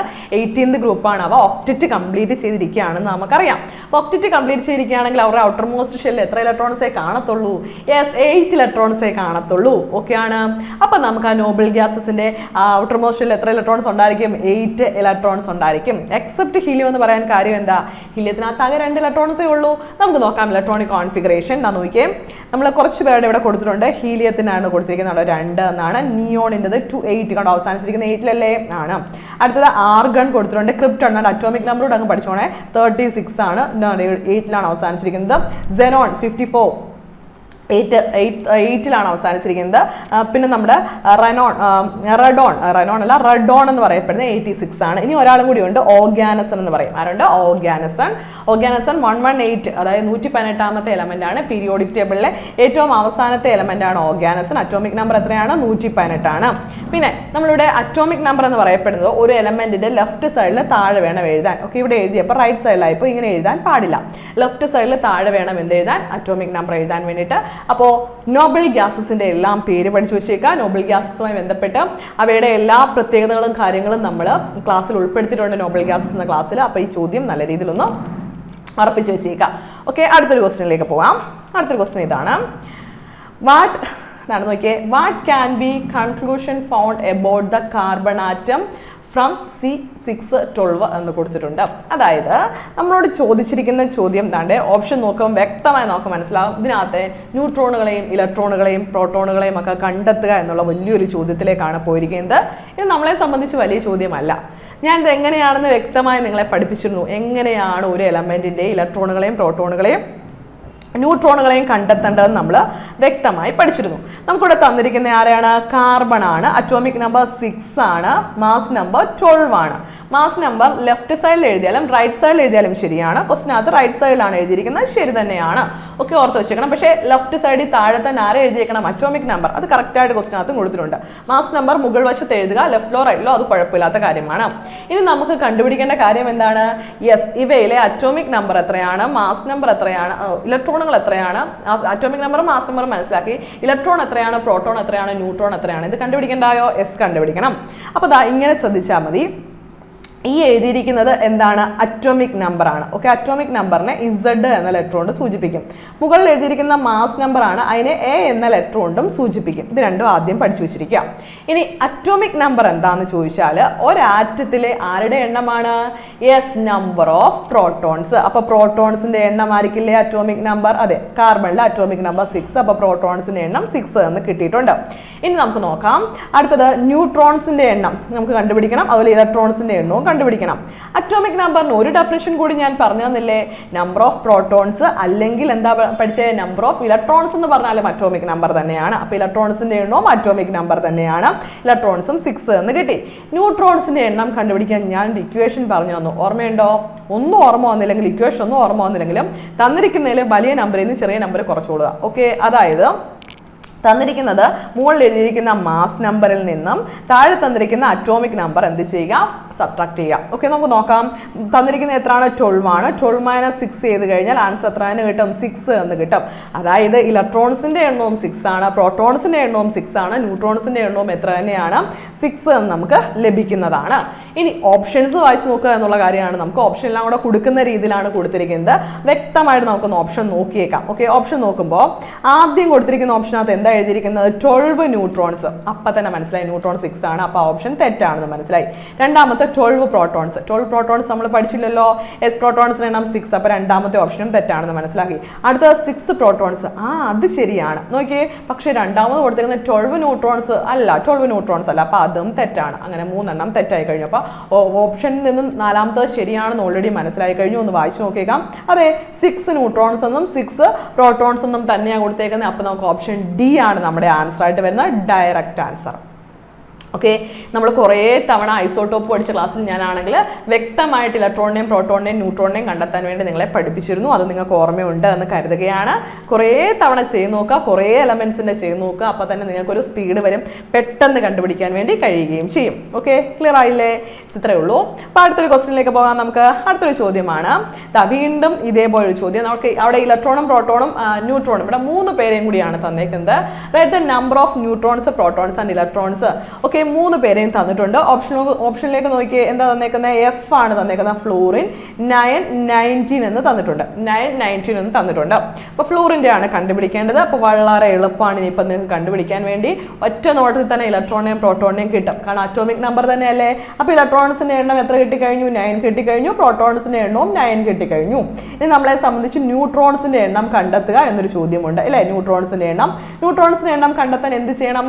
മാസ് നമ്പർ മുകളിൽ എഴുതിയിരിക്കുന്ന മാസ് നമ്പർ 19ൽ നിന്നും അറ്റോമിക് നമ്പർ ആയിട്ടുള്ള 9 മൈനസ് ചെയ്യുക. എളുപ്പമാണ്. 19 - 9 10 ആണെന്ന് കിട്ടിയ ന്യൂട്രോൺസിന്റെ എണ്ണം 10 ആണ്. ഇനി ഓപ്ഷൻസ് നോക്കാം. ഇവിടെ ശ്രദ്ധിക്കുക. അപ്പോൾ ഇലക്ട്രോണുകളും പ്രോട്ടോണുകളും 9 ആണ്. ഓക്കെ, നമുക്ക് ആദ്യം തന്നെ അതുപോലെ തന്നെ ന്യൂട്രോൺസിൻ്റെ എണ്ണം 10 ആണ്. ഈ 3ഉം വ്യക്തമായിട്ടൊന്ന് ഓപ്ഷനിൽ നിന്ന് കണ്ടുപിടിക്കാം. ഇവിടെ പ്രോട്ടോൺസ് എന്ന് പറയപ്പെടുന്ന 10 കൊടുത്തിരിക്കുന്നു. അതിൽ നിന്ന് തന്നെ ആ ഓപ്ഷൻ തെറ്റാണെന്ന് മനസ്സിലായി കഴിഞ്ഞു. ഇനി രണ്ടാമത്തെ ഓപ്ഷൻ നോക്കാം. 9 പ്രോട്ടോൺസ് ശരിയാണല്ലോ. 9 ഇലക്ട്രോൺസ് കൊടുത്തിട്ടുണ്ട്. പക്ഷേ 9 ന്യൂട്രോൺസ് തന്നെ കൊടുത്തേക്കുന്നു. തെറ്റാണെന്ന് മനസ്സിലാക്കാം. ഓക്കെ, ഇനി ഓപ്ഷൻ സിയിലേക്ക് വന്നേ. 9 പ്രോട്ടോൺസ് ശരിയാണ്, 9 ഇലക്ട്രോൺസ് ശരിയാണ്, 10 ന്യൂട്രോൺസ് ശരിയാണ്. അതിൽ നിന്ന് തന്നെ ഓപ്ഷൻ സി ആണ് നമ്മുടെ ആൻസർ എന്ന് മനസ്സിലാക്കാം. ഓപ്ഷൻ ഡി വായിക്കേണ്ടി വന്നില്ല. ഓക്കെ, പെട്ടെന്ന് തന്നെ നമ്മുടെ ആൻസറിലേക്ക് എത്തിയിരിക്കുകയാണ്. അപ്പോൾ ഇലക്ട്രോണുകളെയും പ്രോട്ടോണുകളെയും ന്യൂട്രോണുകളെയും കണ്ടെത്തുന്ന ചോദ്യം മുമ്പേ നമുക്ക് 2 പേരെ കണ്ടെത്തുന്ന ചോദ്യവും നമ്മൾ പരിചയപ്പെട്ട് കഴിഞ്ഞു. ക്ലിയർ അല്ലേ? യെസ്, ക്ലിയർ ആണ് എന്ന് കരുതുന്നു. ഇനി അടുത്തൊരു ക്വസ്റ്റ്യനിലേക്ക് പോവാം. വളരെ എളുപ്പമുള്ള ഒരു ചോദ്യമാണ് അടുത്തതും തന്നിരിക്കുന്നത്. അടുത്തതും കേട്ട് പരിചയമുള്ള ചോദ്യമാണ്. ഓക്കെ, വേണ്ടേ which of the following elements has A lowest atomic mass? Yes, atomic mass ഏറ്റവും കുറവുള്ള എലമെന്റിനെ കണ്ടെത്താനാണ്. അപ്പോൾ ഇവിടെയും നമ്മൾ ആരെ പഠിച്ചു വെക്കണം? അറ്റോമിക് മാസിനെ വ്യക്തമായിട്ട് അറിഞ്ഞിരിക്കണം. എന്നാൽ മാത്രമേ നമുക്ക് ഇവിടെ നിന്ന് ആൻസറിലേക്ക് പോകാൻ സാധിക്കുകയുള്ളൂ. ടെക്നിക്കൽ എക്സാമിന്റെ ചോദ്യമാണ്. അപ്പോൾ നല്ല രീതിയിൽ തന്നെ ഓർത്ത് വെച്ചേക്കാം. നൈട്രജൻ തന്നിട്ടുണ്ട്, ഹൈഡ്രജൻ ഉണ്ട്, ലിഥിയം ഉണ്ട്, ഹീലിയം ഉണ്ട്. എളുപ്പമുള്ള 4 എലമെന്റ്സിനെയാണ് തന്നേക്കുന്നത്. വളരെ എളുപ്പത്തിൽ പഠിക്കാവുന്നവയുമാണ്. അപ്പോൾ നമുക്ക് ആദ്യം തന്നെ അവിടെ കൊടുത്തിരിക്കുന്ന ഹൈഡ്രജന്റെ അറ്റോമിക് മാസ് എത്ര നമ്മൾ പഠിച്ചത്? അറ്റോമിക് മാസ് ആണ്. അപ്പം അറ്റോമിക് നമ്പർ 1 ആണ്, മാസ് നമ്പറും 1 ആണെന്ന് പഠിച്ചിട്ടുണ്ട്. ക്ലിയർ? അപ്പോൾ ഹൈഡ്രജൻ കിട്ടിക്കഴിഞ്ഞു. ഓക്കെ, അതിന്റെ ആക്യുറേറ്റ് വാല്യൂ ഒന്നും പഠിച്ചു വെക്കേണ്ട ആവശ്യമില്ല. 1 എന്ന് മാത്രം അറിഞ്ഞിരുന്നാൽ മതി. ഇവിടെ ആക്യുറേറ്റ് വാല്യൂ കൊടുത്തിട്ടുണ്ട്, അതൊന്ന് ശ്രദ്ധിച്ച് വെച്ചു. ഇനി അടുത്തയാണ് ഹൈഡ്രജൻ തന്നിട്ടുണ്ട്, പിന്നെ ഹീലിയം തന്നിട്ടുണ്ട്. ഹീലിയം അറ്റോമിക് നമ്പർ 2 ആണ്, മാസ് നമ്പർ 4 ആണ്. നമുക്കറിയാം മാസ് നമ്പർ 4 ആണെന്നറിയാം. അപ്പോൾ ഹീലിയത്തിന്റെ കാര്യവും നമ്മൾ പഠിച്ചു കഴിഞ്ഞിരിക്കുന്നു. അടുത്ത ആരാണ് ഓപ്ഷനിലുള്ളത്? ലിഥിയം ആണ്. ലിഥിയം എന്ന് പറയപ്പെടുന്നത് എത്രയാണ്? നമുക്കറിയാം 3 ആണ് അറ്റോമിക് നമ്പർ, 7 ആണ് മാസ് നമ്പർ എന്നറിയാം. ഓക്കെ, ഇതാണ്ട് ഇവിടെ 6.9 എന്നാണ് കൊടുത്തേക്കുന്നത്. റൗണ്ട് ചെയ്ത് 7 എന്നങ്ങ് പഠിച്ചോളൂ. ലിഥിയം. ഓക്കെ, ഇനി അടുത്ത ആരെ തന്നേക്കുന്നത്? നൈട്രജൻ എന്ന് പറയപ്പെടുമ്പോൾ അറ്റോമിക് നമ്പർ എത്രയാണ്? 3 ആണ് തന്നിരിക്കുന്നത്. പിന്നെ എന്താണ്? നൈട്രജന്റെ അറ്റോമിക് നമ്പർ 7 ആണ്, സോറി 3 അല്ല, അറ്റോമിക് നമ്പർ 7 ആണ്. അതോടൊപ്പം തന്നെ മാസ് നമ്പർ എന്ന് പറയപ്പെടുന്നത് 14 ആണെന്ന് അറിയാം. ഇത്രയും കാര്യങ്ങൾ നമുക്ക് കിട്ടിക്കഴിഞ്ഞു. ഇനി ചോദ്യം എന്തുവായിരുന്നു? ലോവസ്റ്റ് അറ്റോമിക് മാസ് ഉള്ള ആളെ കണ്ടുപിടിക്കുക എന്നുള്ളായിരുന്നു നമ്മുടെ ചോദ്യം. ഓക്കെ, ഇത് ചെയ്യാതെ തന്നെ നമുക്ക് കണ്ടുപിടിക്കാം. ഹൈഡ്രജൻ കിടക്കുമ്പോൾ തന്നെ ആൻസറിലേക്ക് വരാൻ സാധിക്കും. എങ്കിലും ലോവസ്റ്റ് അറ്റോമിക് മാസ് ആർക്കാണ്? ഹൈഡ്രജൻ ആണ്. നമ്മുടെ ഓപ്ഷൻ ബി ഹൈഡ്രജൻ കൊടുത്തിട്ടുണ്ട്. ഹൈഡ്രജൻ ആണ് നമ്മുടെ ആൻസർ ആയിട്ട് വരുന്നത്. അപ്പോൾ ഇവിടെ ഹൈഡ്രജൻ ഉള്ളതുകൊണ്ട് നമുക്ക് പെട്ടെന്ന് ആൻസറിലേക്ക് എത്താൻ പറ്റി. പക്ഷേ ചിലപ്പോൾ നമുക്ക് ഹൈഡ്രജൻ ഒന്നും ആയിരിക്കില്ല ഓപ്ഷനിലേക്ക് തരാൻ പോകുന്നത്. വലിയ എലമെന്റ്സിനെയൊക്കെ തരും. ഇപ്പോൾ ഫെർമിയം, ഐൻസ്റ്റീനിയം, കാലിഫോർണിയം അങ്ങനെയുള്ള കുറച്ച് നൊബീലിയം പോലുള്ള എലമെന്റ്സിനെയൊക്കെ തന്നു കഴിഞ്ഞിട്ട് അവയുടെ എന്താണ് അറ്റോമിക് നമ്പർ തന്നോ അല്ലെങ്കിൽ മാസ് നമ്പർ തന്നിട്ടോ അവയൊന്ന് അറേഞ്ച് ചെയ്യാനോ ഒക്കെ ആയിട്ട് നമ്മളോട് ചോദ്യങ്ങൾ വരും. അപ്പം അങ്ങനെയുള്ള ചോദ്യങ്ങൾ കൂടി നിങ്ങൾ എന്ത് ചെയ്യുക? ബൈ ഹാർഡ് ചെയ്ത് വെച്ചിരിക്കുക. ഇത് വളരെ എളുപ്പമുള്ള രീതിയിലുള്ള ചോദ്യമാണ്. ഈസി ആയിട്ട് കിട്ടിയില്ലേ? ഹൈഡ്രജൻ കണ്ടപ്പോൾ തന്നെ ആൻസറിലേക്ക് എത്തിക്കാണും ഹൈഡ്രജൻ. Okay, yes. അപ്പോൾ ഇങ്ങനെ കൃത്യമായിട്ട് ആക്യുറേറ്റ് പഠിക്കാൻ പറ്റാത്തവർ റൗണ്ട് ചെയ്താണ്ട് ഈ മോഡലിൽ അങ്ങ് പഠിച്ചു വെച്ചോണം കേട്ടോ, മറക്കല്ലേ. അപ്പോൾ ആ ചോദ്യം നമ്മൾ ചെയ്ത് കഴിഞ്ഞു. അടുത്ത ക്വസ്റ്റ്യനിലേക്ക് വരാം. അടുത്ത ക്വസ്റ്റ്യൻ വളരെ എളുപ്പമുള്ള ഒരു ക്വസ്റ്റ്യൻ തന്നെയാണ്. എല്ലാ ചോദ്യങ്ങളും വളരെ എളുപ്പമുള്ളതാണ് അല്ലേ? ഒന്ന് ശ്രദ്ധിച്ച് വായിച്ചാൽ തന്നെ വളരെ എളുപ്പത്തിൽ നമുക്ക് കണ്ടുപിടിക്കാൻ കഴിയുന്നവയാണ്. പ്രത്യേകിച്ച് കെമിസ്ട്രി മേഖല വളരെ ഈസി ആയിട്ട് തന്നെ നിങ്ങൾക്ക് മാർക്ക് സ്കോർ ചെയ്യാൻ സാധിക്കുന്നതാണ്. ഓക്കെ, നമുക്ക് വായിച്ചു നോക്കാം. There are 3 isotopes of hydrogen atom. നമുക്കറിയാം ഹൈഡ്രജൻ എത്ര ഐസോട്ടോപ്പുകളുണ്ട്? 3 ഐസോട്ടോപ്പുകളുണ്ടെന്ന് പഠിച്ചിട്ടുണ്ട്. Namely protium, deuterium and tritium. അവയുടെ പേര് നമുക്കറിയാം, protium, deuterium, tritium. Okay, the respective atomic number and നോക്കിയാൽ ശ്രദ്ധിച്ച് atomic number and mass number of isotope tritium. നമ്മൾ ട്രിഷ്യത്തിന്റെ ചോദിച്ചേക്കുന്നത്. ട്രിഷ്യത്തിന്റെ അറ്റോമിക് നമ്പറും മാസ് നമ്പറും, ആദ്യം അറ്റോമിക് നമ്പറും രണ്ടാമത് മാസ് നമ്പറുമാണ്. ആ ക്രമമൊക്കെ ശ്രദ്ധിച്ചോണം. ആദ്യം അറ്റോമിക് നമ്പറും രണ്ടാമത് മാസ് നമ്പറും വരുന്നത് ഏത് ഓപ്ഷൻ ആണെന്ന് കണ്ടുപിടിക്കുക എന്നുള്ളതാണ് നമ്മുടെ ചോദ്യം. ഓപ്ഷൻ കണ്ടോ? A 11, B 12, C 13, D 31. കണ്ടോ? തിരിച്ചും മറിച്ചു വിട്ടിട്ടുണ്ട്. അതുകൊണ്ട് ശ്രദ്ധിച്ച് വേണം. ആദ്യം അറ്റോമിക് നമ്പർ, രണ്ടാമത് എന്താണ്? Mass number. അപ്പോൾ നമുക്കറിയാം ഹൈഡ്രജൻ എന്ന് പറയപ്പെടുന്നതിന് 3 ഐസോട്ടോപ്പുകളാണുള്ളത്. Protium, deuterium, tritium. പ്രോട്ടിയം എന്ന് പറഞ്ഞാൽ എന്താണ്? H11 എന്ന് പറയുന്നതാണ് പ്രോട്ടിയം. ഓക്കെ, 11 എന്ന് പറയുന്നതാണ് പ്രോട്ടിയം. ഡ്യൂട്ടീരിയം എന്താണ്? H12 എന്ന് പറയുന്നതാണ് ഡ്യൂട്ടീരിയം. ട്രിഷ്യം എന്ന് പറഞ്ഞാൽ എന്താണ്? H13 എന്ന് പറയപ്പെടുന്നതാണ് ട്രിഷ്യം. ഓക്കെ, 13 എന്നാണ്. അപ്പോൾ ട്രിഷ്യത്തിന്റെ മാസ് നമ്പറും അറ്റോമിക് നമ്പറും നമുക്ക് ലഭിച്ചു 13 എന്നുള്ളതാണ് തന്നിരിക്കുന്നത്. ഇനി ആദ്യം ആരെയാണ് എഴുതേണ്ടത്?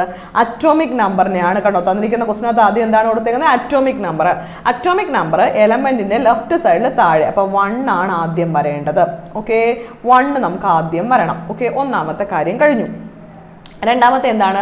രണ്ടാമതായിട്ടാണ് മാസ് നമ്പർ കൊടുത്തിരിക്കുന്നത്. മാസ് നമ്പർ എത്രയാണ്? മുകളിൽ എഴുതിയിരിക്കുന്നതാണ് മാസ് നമ്പർ 3 എന്ന് നമുക്ക് ലഭിക്കും. അപ്പോൾ 1,3 ഓപ്ഷൻ ഉണ്ടോ നോക്കിയേ? ഉണ്ട്. Option C 1,3. എന്നിട്ട് നിങ്ങൾ ഓപ്ഷൻ ഡിയിലോട്ട് നോക്കിയേ, തിരിച്ചെഴുതിയേക്കുന്നുണ്ടോ? 3,1.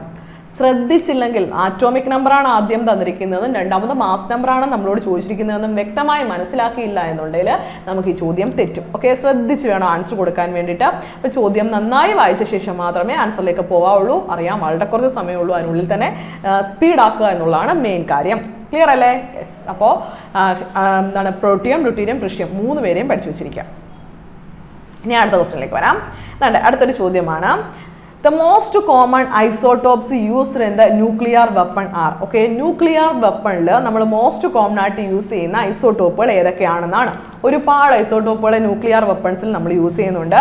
അതിനകത്ത് മോസ്റ്റ് കോമൺ ആയിട്ട് യൂസ് ചെയ്യുന്നവയാണ്. ഓപ്ഷൻ നോക്കാം നമുക്ക്. യുറാനിയം, അതോടൊപ്പം തന്നെ plutonium, deuterium, lithium, uranium, lithium, deuterium, plutonium എല്ലാവരും ഓപ്ഷനിലുണ്ട്. ഓക്കെ, അപ്പോൾ നമുക്ക് നോക്കാം ഇതിനകത്ത് ഏതാണ് പ്രധാനമായിട്ടും ആൻസർ ആയിട്ട് വരിക എന്ന് നോക്കാം. ന്യൂക്ലിയർ വെപ്പൺസ് ആണ്. നമുക്കറിയാം ഹൈഡ്രജന്റെ ഐസോട്ടോപ്പുകളിൽ ന്യൂക്ലിയർ വെപ്പൺസിന്റെ നിർമ്മാണത്തിൽ ഉപയോഗിക്കുന്ന ട്രിഷ്യം ആണെന്ന് നമ്മൾ പഠിച്ചിട്ടുണ്ട് ഇല്ലേ? ഹൈഡ്രജൻ പഠിച്ചിട്ടുണ്ട്. ന്യൂക്ലിയർ വെപ്പൺസിന്റെ നിർമ്മാണത്തിൽ മെയിനായിട്ട് യൂസ് ചെയ്യുന്ന ആരെയാണ്? ട്രിഷ്യത്തെയാണ്. ഓക്കെ, ഇവിടെ തന്നേക്കുന്നത് ഡ്യൂട്ടീരിയം ആണ്. ഡ്യൂട്ടീരിയം ഉള്ള ഓപ്ഷൻസ് എല്ലാം നമുക്ക് എന്ത് ചെയ്യാം? കളയാം. ഓക്കെ, ഡ്യൂട്ടീരിയം ഓപ്ഷനിൽ വരില്ല. പിന്നെ നമുക്ക് മനസ്സിലാക്കാം അടുത്ത എന്താണ്? യുറാനിയവും ലിഥിയവും കൊടുത്തിരിക്കുന്നു. ലിഥിയം എന്ന് പറയപ്പെടുന്ന ഒരു റേഡിയോ ആക്റ്റീവ് ഐസോട്ടോപ്പ് അല്ല. ലിഥിയം എന്ന് പറയപ്പെടുന്ന ഒരു സാധാരണ എലമെന്റ് ആണെന്നറിയാം. അപ്പം ലിഥിയം എന്ന ഓപ്ഷൻ നമുക്ക് എന്ത് ചെയ്യാം? നമുക്ക് ക്രോസ് കളയാം. ഓക്കെ, ഇനി അപ്പോൾ ഓപ്ഷൻ കിട്ടിക്കഴിഞ്ഞു. ആരാണ്? Uranium and plutonium. രണ്ടുപേരും റേഡിയോ ആക്റ്റീവ് ഐസോട്ടോപ്പ് ആണ്. ഇവ രണ്ടുപേരും നമ്മൾ ന്യൂക്ലിയർ വെപ്പൺസ് ആയിട്ട് യൂസ് ചെയ്യാറുണ്ട്. അപ്പോൾ ഓർത്ത് വെച്ചാൽ ന്യൂക്ലിയർ വെപ്പൺസ് നിർമ്മിക്കാൻ വേണ്ടി യൂസ് ചെയ്യുന്നത് യുറാനിയത്തെയും പ്ലൂട്ടോണിയത്തെയാണ്. അപ്പോൾ മോസ്റ്റ് കോമൺ ആയിട്ട് യൂസ് ചെയ്യുന്ന ന്യൂക്ലിയർ വെപ്പൺസിൽ യൂസ് ചെയ്യുന്നത് യുറാനിയവും പ്ലൂട്ടോണിയം ആണെന്ന് പഠിച്ചു. നമ്മൾ അവയുടെ മാസ് നമ്പറും പഠിച്ചിട്ടുണ്ട്. യുറാനിയം 235. ഓർത്ത് വെച്ചാൽ യുറാനിയം 235 ആൻഡ് പ്ലൂട്ടോണിയം 239. പ്ലൂട്ടോണിയം 239 ഓർത്ത് വെച്ചേക്കണം. PU എന്നാണ് പ്ലൂട്ടോണിയം PU. അപ്പോൾ എന്താണ്? 239 എന്ന് പറയപ്പെടുന്നതാണ്. മറക്കല്ലോ. അപ്പോൾ PU എന്ന് പറയുന്നു. PU എന്ന് പറയപ്പെടുന്നത് എത്രയാണ്? 239 ആണ്. അപ്പോൾ ഇവ രണ്ടുപേരെയും നമ്മൾ എന്ത് ചെയ്യാറുണ്ട്? മെയിനായിട്ട് യൂസ് ചെയ്യാറുണ്ട്. ഓർത്ത് വെച്ചോളൂ. എവിടെയാണ്? ന്യൂക്ലിയർ വെപ്പൺസിന്റെ നിർമ്മാണത്തിൽ. ന്യൂക്ലിയർ വെപ്പൺസിന്റെ നിർമ്മാണത്തിൽ. ഓക്കെ, ഇത് മോസ്റ്റ് കോമൺ എന്ന് എടുത്ത് പറഞ്ഞുകൊണ്ടാണ് നമ്മൾ ട്രിഷ്യത്തെ ട്രിഷ്യം ഓപ്ഷൻ ഇല്ല എങ്കിലും നമ്മൾ ഡ്യൂട്ടീരിയത്തെ ഒഴിവാക്കിയത്. ഡ്യൂട്ടീരിയത്തെ വെച്ച് നമ്മൾ എന്താണ് ന്യൂക്ലിയർ വെപ്പൺസ് നിർമ്മിക്കാൻ വേണ്ടി യൂസ് ചെയ്യാറുണ്ട്. പക്ഷേ മോസ്റ്റ് കോമൺ ആയിട്ട് ആരെയാണ്? ട്രിഷ്യത്തെയാണ് നമ്മൾ യൂസ് ചെയ്യുന്നത്. അതുകൊണ്ട് നമ്മൾ ഡ്യൂട്ടീരിയത്തെ ഒഴിവാക്കിയിട്ടുണ്ട്. ക്വസ്റ്റിനകത്ത് വ്യക്തമായിട്ട് മോസ്റ്റ് കോമൺ എന്ന് പറഞ്ഞിട്ടുണ്ട്. അപ്പോൾ അത് നമുക്ക് കിട്ടി. ഇനി ഐസോട്ടോപ്പുമായി ബന്ധപ്പെട്ട് മറ്റൊരു ക്വസ്റ്റ്യൻ ഉണ്ട്, നമുക്ക് നോക്കാം. കിടക്കുന്നു. ഐസോട്ടോപ്സ് ഓഫ് ആരൊക്കെയാണ്? Hydrogen, deuterium contains. അപ്പോൾ തന്നിരിക്കുന്നില്ല ഐസോട്ടോപ്സ് ഓഫ് ഹൈഡ്രജൻ. ഐസോട്ടോപ്സിൽ ഹൈഡ്രജനിൽ ഡ്യൂട്ടീരിയം എന്ന് പറയുന്നതിനകത്ത് എത്ര ന്യൂട്രോണും പ്രോട്ടോണും ഉണ്ട് എന്നുള്ളത് കണ്ടുപിടിക്കാനാണ്. അപ്പോൾ നമ്മൾ ഓൾറെഡി എല്ലാവരെയും തന്നെ കണ്ടുപിടിച്ചിട്ടുണ്ട് അല്ലേ? ഹൈഡ്രജനും ഡ്യൂട്ടീരിയവും, അതായത് പ്രോട്ടിയോൺ, ഡ്യൂട്ടീരിയം, ട്രിഷ്യം നമുക്ക് അറിയാവുന്നതാണ്. ഓക്കെ, പ്രോട്ടിയോൺ, ഡ്യൂട്ടീരിയം, ട്രിഷ്യം നമുക്ക് തന്നിട്ടുണ്ട്. അപ്പോൾ നമുക്ക് നോക്കാം. അപ്പോൾ ശ്രദ്ധിച്ചോണം. ഇവിടെ ഹൈഡ്രജൻ്റെ അകത്ത് ഡ്യൂട്ടീരിയത്തെയാണ് ചോദിച്ചിരിക്കുന്നത്. 1, 2 എന്നുള്ളതാണ് ഡ്യൂട്ടീരിയം. ഓക്കെ, അതായത് അറ്റോമിക് നമ്പർ 1ഉം മാസ് നമ്പർ 2 ആണെന്നറിയാം. ഓക്കെ, ഇത് വെച്ചിട്ട് നമുക്ക് നോക്കാം. ഇവിടെ ന്യൂട്രോണും പ്രോട്ടോണുമായിട്ടാണ് എല്ലാ ചോദ്യങ്ങളും കൊടുത്തേക്കുന്നത്. ഇലക്ട്രോണുമാണ്. അപ്പോൾ ഇതിനകത്ത് എത്ര ഇലക്ട്രോൺസ് ഉണ്ട്? ഇലക്ട്രോൺ അറ്റോമിക് നമ്പർ തന്നെയാണ് 1. പ്രോട്ടോണും എത്ര തന്നെയാണ്? Atomic number 1. ഇനി എന്താ കണ്ടുപിടിക്കേണ്ടത്? യെസ്, ന്യൂട്രോണിനെ കണ്ടുപിടിക്കണം. ന്യൂട്രോണിനെ കണ്ടുപിടിക്കാൻ എന്ത് ചെയ്യണം? മാസ് നമ്പർ 2 ആണ്. 2 - 1 ചെയ്യുമ്പോൾ എത്ര കിട്ടും? 1 എന്ന് കിട്ടുന്നതാണ്. അതായത് ഇലക്ട്രോണും പ്രോട്ടോണും ന്യൂട്രോണും എല്ലാം ഈക്വൽ 1 ആയിട്ട് വരുന്നവയാണ്. അപ്പോൾ നമുക്ക് ഓപ്ഷനിലേക്ക് നോക്കാം. ഓപ്ഷനിലേക്ക് നോക്കിക്കഴിഞ്ഞാൽ 1 വരുന്നവരെയാണ് നമുക്ക് ആൻസർ വരിക. ആദ്യത്തെ ഓപ്ഷനിൽ 0 ന്യൂട്രോൺ. അപ്പോൾ അത് ആൻസർ അല്ല എന്ന് മനസ്സിലായി കഴിഞ്ഞു. അപ്പോൾ അത് വെട്ടിക്കളയാം. ഇനി അടുത്ത A proton and A neutron. അത് ശരിയല്ലേ? അത് ശരിയാണ്. ഓപ്ഷൻ ബി ശരിയാണ്. A proton and A neutron എന്ന് പറയപ്പെടുന്നതാണ്. അവിടുത്തെ നമുക്ക് ആൻസർ കിട്ടിക്കഴിഞ്ഞു. ഇനി ബാക്കിയുള്ളവരൊക്കെ 2 എന്ന് കൊടുക്കുന്നുണ്ടോ? യെസ്, അവിടെ നിന്ന് നമുക്ക് ആൻസറിലേക്ക് വരാൻ രണ്ടും തെറ്റാണെന്ന് മനസ്സിലാക്കാൻ സാധിക്കും. അപ്പോൾ ഒരു പ്രോട്ടോണും ഒരു ന്യൂട്രോണും ഒരു ഇലക്ട്രോണും ഉള്ള ആളാണ് ആര്? ഡ്യൂട്ടീരിയം എന്ന് പറയപ്പെടുന്നത്. അപ്പോൾ പ്രോട്ടോൺ, ഇലക്ട്രോൺ, ന്യൂട്രോൺ കണ്ടുപിടിക്കുന്നത് നിരവധി തവണ ചോദിച്ചിട്ടുണ്ട്. ഐസോട്ടോപ്പുകൾ ചോദിച്ചിട്ടുണ്ട്. അപ്പോൾ ഇതെല്ലാ മേഖലകളും നല്ല ഇമ്പോർട്ടൻ്റ് മേഖലകളാണ്. നല്ല രീതിയിൽ പഠിച്ചു വെച്ചിരിക്കുക. തെറ്റിക്കരുത്. ഓക്കെ ആണ്? ക്ലിയർ ആണെന്ന് കരുതുന്നു. നമുക്ക് അടുത്തൊരു ക്വസ്റ്റ്യനിലേക്ക് പോവാം. അടുത്ത ക്വസ്റ്റ്യൻ, വാട്ട് ആർ ഐസോട്ടോപ്സ്? അപ്പോൾ അതാ ഡെഫിനിഷനും ചോദിച്ചിരിക്കുന്നു. ഐസോട്ടോപ്പ് എന്താണെന്നാണ് ചോദ്യം. നമ്മൾ ഐസോട്ടോപ്പുകൾ എന്താണെന്ന് വിശദമായിട്ട് പഠിച്ചു വെച്ചിട്ടുണ്ട്. എന്താണ് ഐസോട്ടോപ്പ്? യെസ്, സെയിം ആയിട്ട് വരുന്നതും ഡിഫറെൻ്റ് ആയിട്ട് വരുന്നതും രണ്ടുപേരുണ്ടെന്ന് അറിയാം. സെയിം ആയിട്ട് വരുന്നത് എന്താ? Atomic number. Same atomic number and different mass number. Okay, നമ്മൾ പഠിച്ചിട്ടുണ്ട്. Atoms of the same elements having same atomic number and different mass number. Same atomic number and different mass number എന്നുള്ളതാണ് ഇവിടെ കിട്ടേണ്ടത്. നമുക്ക് options വായിച്ചു നോക്കാം. ഇവിടെ options ശരിക്കും നോക്കുക നമുക്ക്. കാരണം ഇത് ഇങ്ങനെ ഒരു സ്റ്റേറ്റ്മെന്റ് ടൈപ്പ് ചോദ്യം കാണുമ്പോൾ നമ്മൾ പെട്ടെന്ന് എന്ത് ചെയ്യും? വേണ്ട എന്ന് കരുതി എന്ത് ചെയ്യും? വിട്ടുപോകുന്നതാണ്. അതുകൊണ്ട് ശ്രദ്ധിക്കേണ്ട കാര്യം, ഇച്ചിരി സമയം ഒരു സെക്കൻഡും കൂടി അധികം വരുമെന്നേ ഉള്ളൂ. ജസ്റ്റ് ഒന്ന് വായിച്ച് നോക്കിയിട്ട് എഴുതാൻ. ചിലപ്പോൾ എളുപ്പമുള്ള ഐസോട്ടോപ്പൊക്കെ വളരെ എളുപ്പമുള്ളതാണ്. സമയമില്ല എന്ന് കരുതി ഓടിച്ചു വിടരുത്. Okay, atoms of the same elements അല്ലേ? Elements having same atomic number and mass number. ഒക്കെ ഇവിടെ സെയിം തന്നെയാണ് അറ്റോമിക് നമ്പറും മാസ് നമ്പറും പറഞ്ഞേക്കുന്നത്. അപ്പോൾ നമുക്ക് ഇതല്ല എന്ന് മനസ്സിലാക്കാം, ഓപ്ഷൻ എ അല്ല എന്ന് മനസ്സിലാക്കാം. ഇനി അവിടുത്തെ different forms of the element different ആണെന്ന് പറഞ്ഞു കഴിഞ്ഞു. അപ്പോൾ തന്നെ ഇത് എന്തായിട്ട് വരത്തില്ല. യെസ്, എലമെന്റ് ഡിഫറെൻ്റ് ആണെന്ന് പറഞ്ഞു കഴിയുമ്പോൾ തന്നെ നമുക്ക് മനസ്സിലാക്കാം ഇത് ഐസോട്ടോപ്പ് അല്ല. ഞാൻ പറഞ്ഞു atoms of the same elements having എന്ന. സെയിം എലമെന്റ്സ് ആയിരിക്കണമെന്ന് നമ്മൾ വ്യക്തമായി പറഞ്ഞു തന്നിട്ടുണ്ട് ഐസോട്ടോപ്പിന്റെ കേസിൽ. അപ്പോൾ അതും തെറ്റാണെന്ന് മനസ്സിലായി. ഇനി atoms of an element that have same mass number but have different atomic number. ഇനി നമ്മൾ വേറൊരു പേരിലെ വിളിച്ചത് അതെന്തായിരുന്നു? ഐസോടോപ്പ് എന്നല്ല, ഐസോബാർ എന്നാണ് വിളിച്ചത് അല്ലേ. സെയിം ആയിട്ട് മാസ് നമ്പറും ഡിഫറെൻ്റ് ആയിട്ട് അറ്റോമിക് നമ്പറും വരുന്ന ഇദ്ദേഹം ഐസോബാർ ആണെന്ന് നമുക്കറിയാം അല്ലേ. ഐസോബാറിന് ഡെഫിനിഷൻ നീണ്ട കൊടുത്തേക്കുന്നത്. അപ്പോൾ ആ ഡെഫിനിഷൻ നമ്മളങ്ങ് പഠിച്ചു. ഓക്കെ, ഇനി നമുക്ക് നോക്കാം അടുത്ത. അപ്പോൾ ഓപ്ഷൻ ഡി ആണ് ആൻസർ എന്ന് മനസ്സിലായി കഴിഞ്ഞു. ശരിയാണോ നോക്കാം.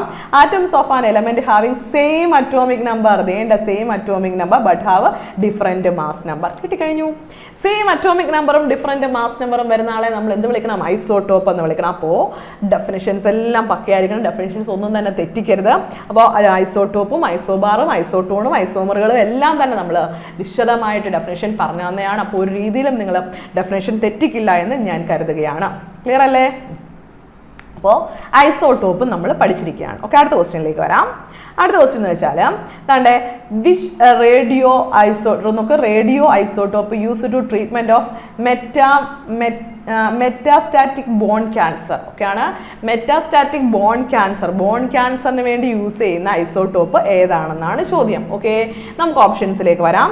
Carbon 14, strontium 89, iodine 131, phosphorus 32. Okay, ഇവയെല്ലാം തന്നെ യൂസസ് ഞാൻ പഠിപ്പിച്ചതാണ്. നമുക്ക് നോക്കാം. കാർബൺ 14 എന്തിനാണ് യൂസ് ചെയ്യുന്നത്? Radio active ഐസോട്ടോപ്പാണ്. ഫോസിൽസിന്റെ അത് ഏജ് ഡിറ്റർമൈൻ ചെയ്യാൻ വേണ്ടി യൂസ് ചെയ്യുന്നവയാണ് ഇത് കാർബൺ 14 എന്ന് പറയപ്പെടുന്നത്. ഇനി അടുത്ത് നമുക്കറിയാം തന്നിരിക്കുന്ന അയഡിൻ 131 നമ്മൾ പഠിച്ചല്ലേ. യെസ്, തൈറോയ്ഡ് ക്യാൻസർ അല്ലെങ്കിൽ തൈറോയ്ഡ് അല്ലെങ്കിൽ ഗോയിറ്റർ എന്ന് പറയപ്പെടുന്ന അവസ്ഥ, ഹൈപ്പർ തൈറോയിഡിസം അല്ലെങ്കിൽ ഗോയിറ്റർ എന്ന് പറയുന്നത് ചികിത്സിക്കാനും അവ കണ്ടെത്താനും ഒക്കെ യൂസ് ചെയ്യുന്ന ഐസോട്ടോപ്പാണ് ഏത്? നമ്മുടെ അയഡിൻ 131 എന്ന് പറയപ്പെടുന്നത്. ഇനി ഫോസ്ഫറസ് 32 നമ്മൾ എന്താണ് ലുക്കീമിയ ട്രീറ്റ്മെന്റിന് വേണ്ടി യൂസ് ചെയ്യാറുണ്ട്. അതോടൊപ്പം തന്നെ ഫോസ്ഫറസ് ലുക്കീമിയ ട്രീറ്റ്മെന്റിന് വേണ്ടി വേറെ ഉപയോഗിക്കുന്ന ഒരു ഐസോട്ടോപ്പിനെ കൂടെ ഞാൻ പഠിപ്പിച്ചിരുന്നു, ഗോൾഡ് 198. ഓർമ്മയുണ്ടോ? ഗോൾഡ് 198 ലുക്കീമിയ ട്രീറ്റ്മെന്റിന് വേണ്ടി യൂസ് ചെയ്യുന്നതാണ്. ഇനി കൊബാൾട്ട് 60 എന്ന് പറയപ്പെടുന്നത് ട്രീറ്റ്മെന്റ് ഓഫ് ക്യാൻസർ, ബ്ലഡ് ക്യാൻസറിന് വേണ്ടി കൊബാൾട്ട് 60 യൂസ് ചെയ്യുന്നുണ്ട്. ട്രീറ്റ്മെന്റ് ഓഫ് ക്യാൻസർ ഒന്ന് പഠിച്ചു വെച്ചാൽ മതി. ഓക്കെ, ഇനി നമ്മുടെ ചോദ്യം എന്തായിരുന്നു?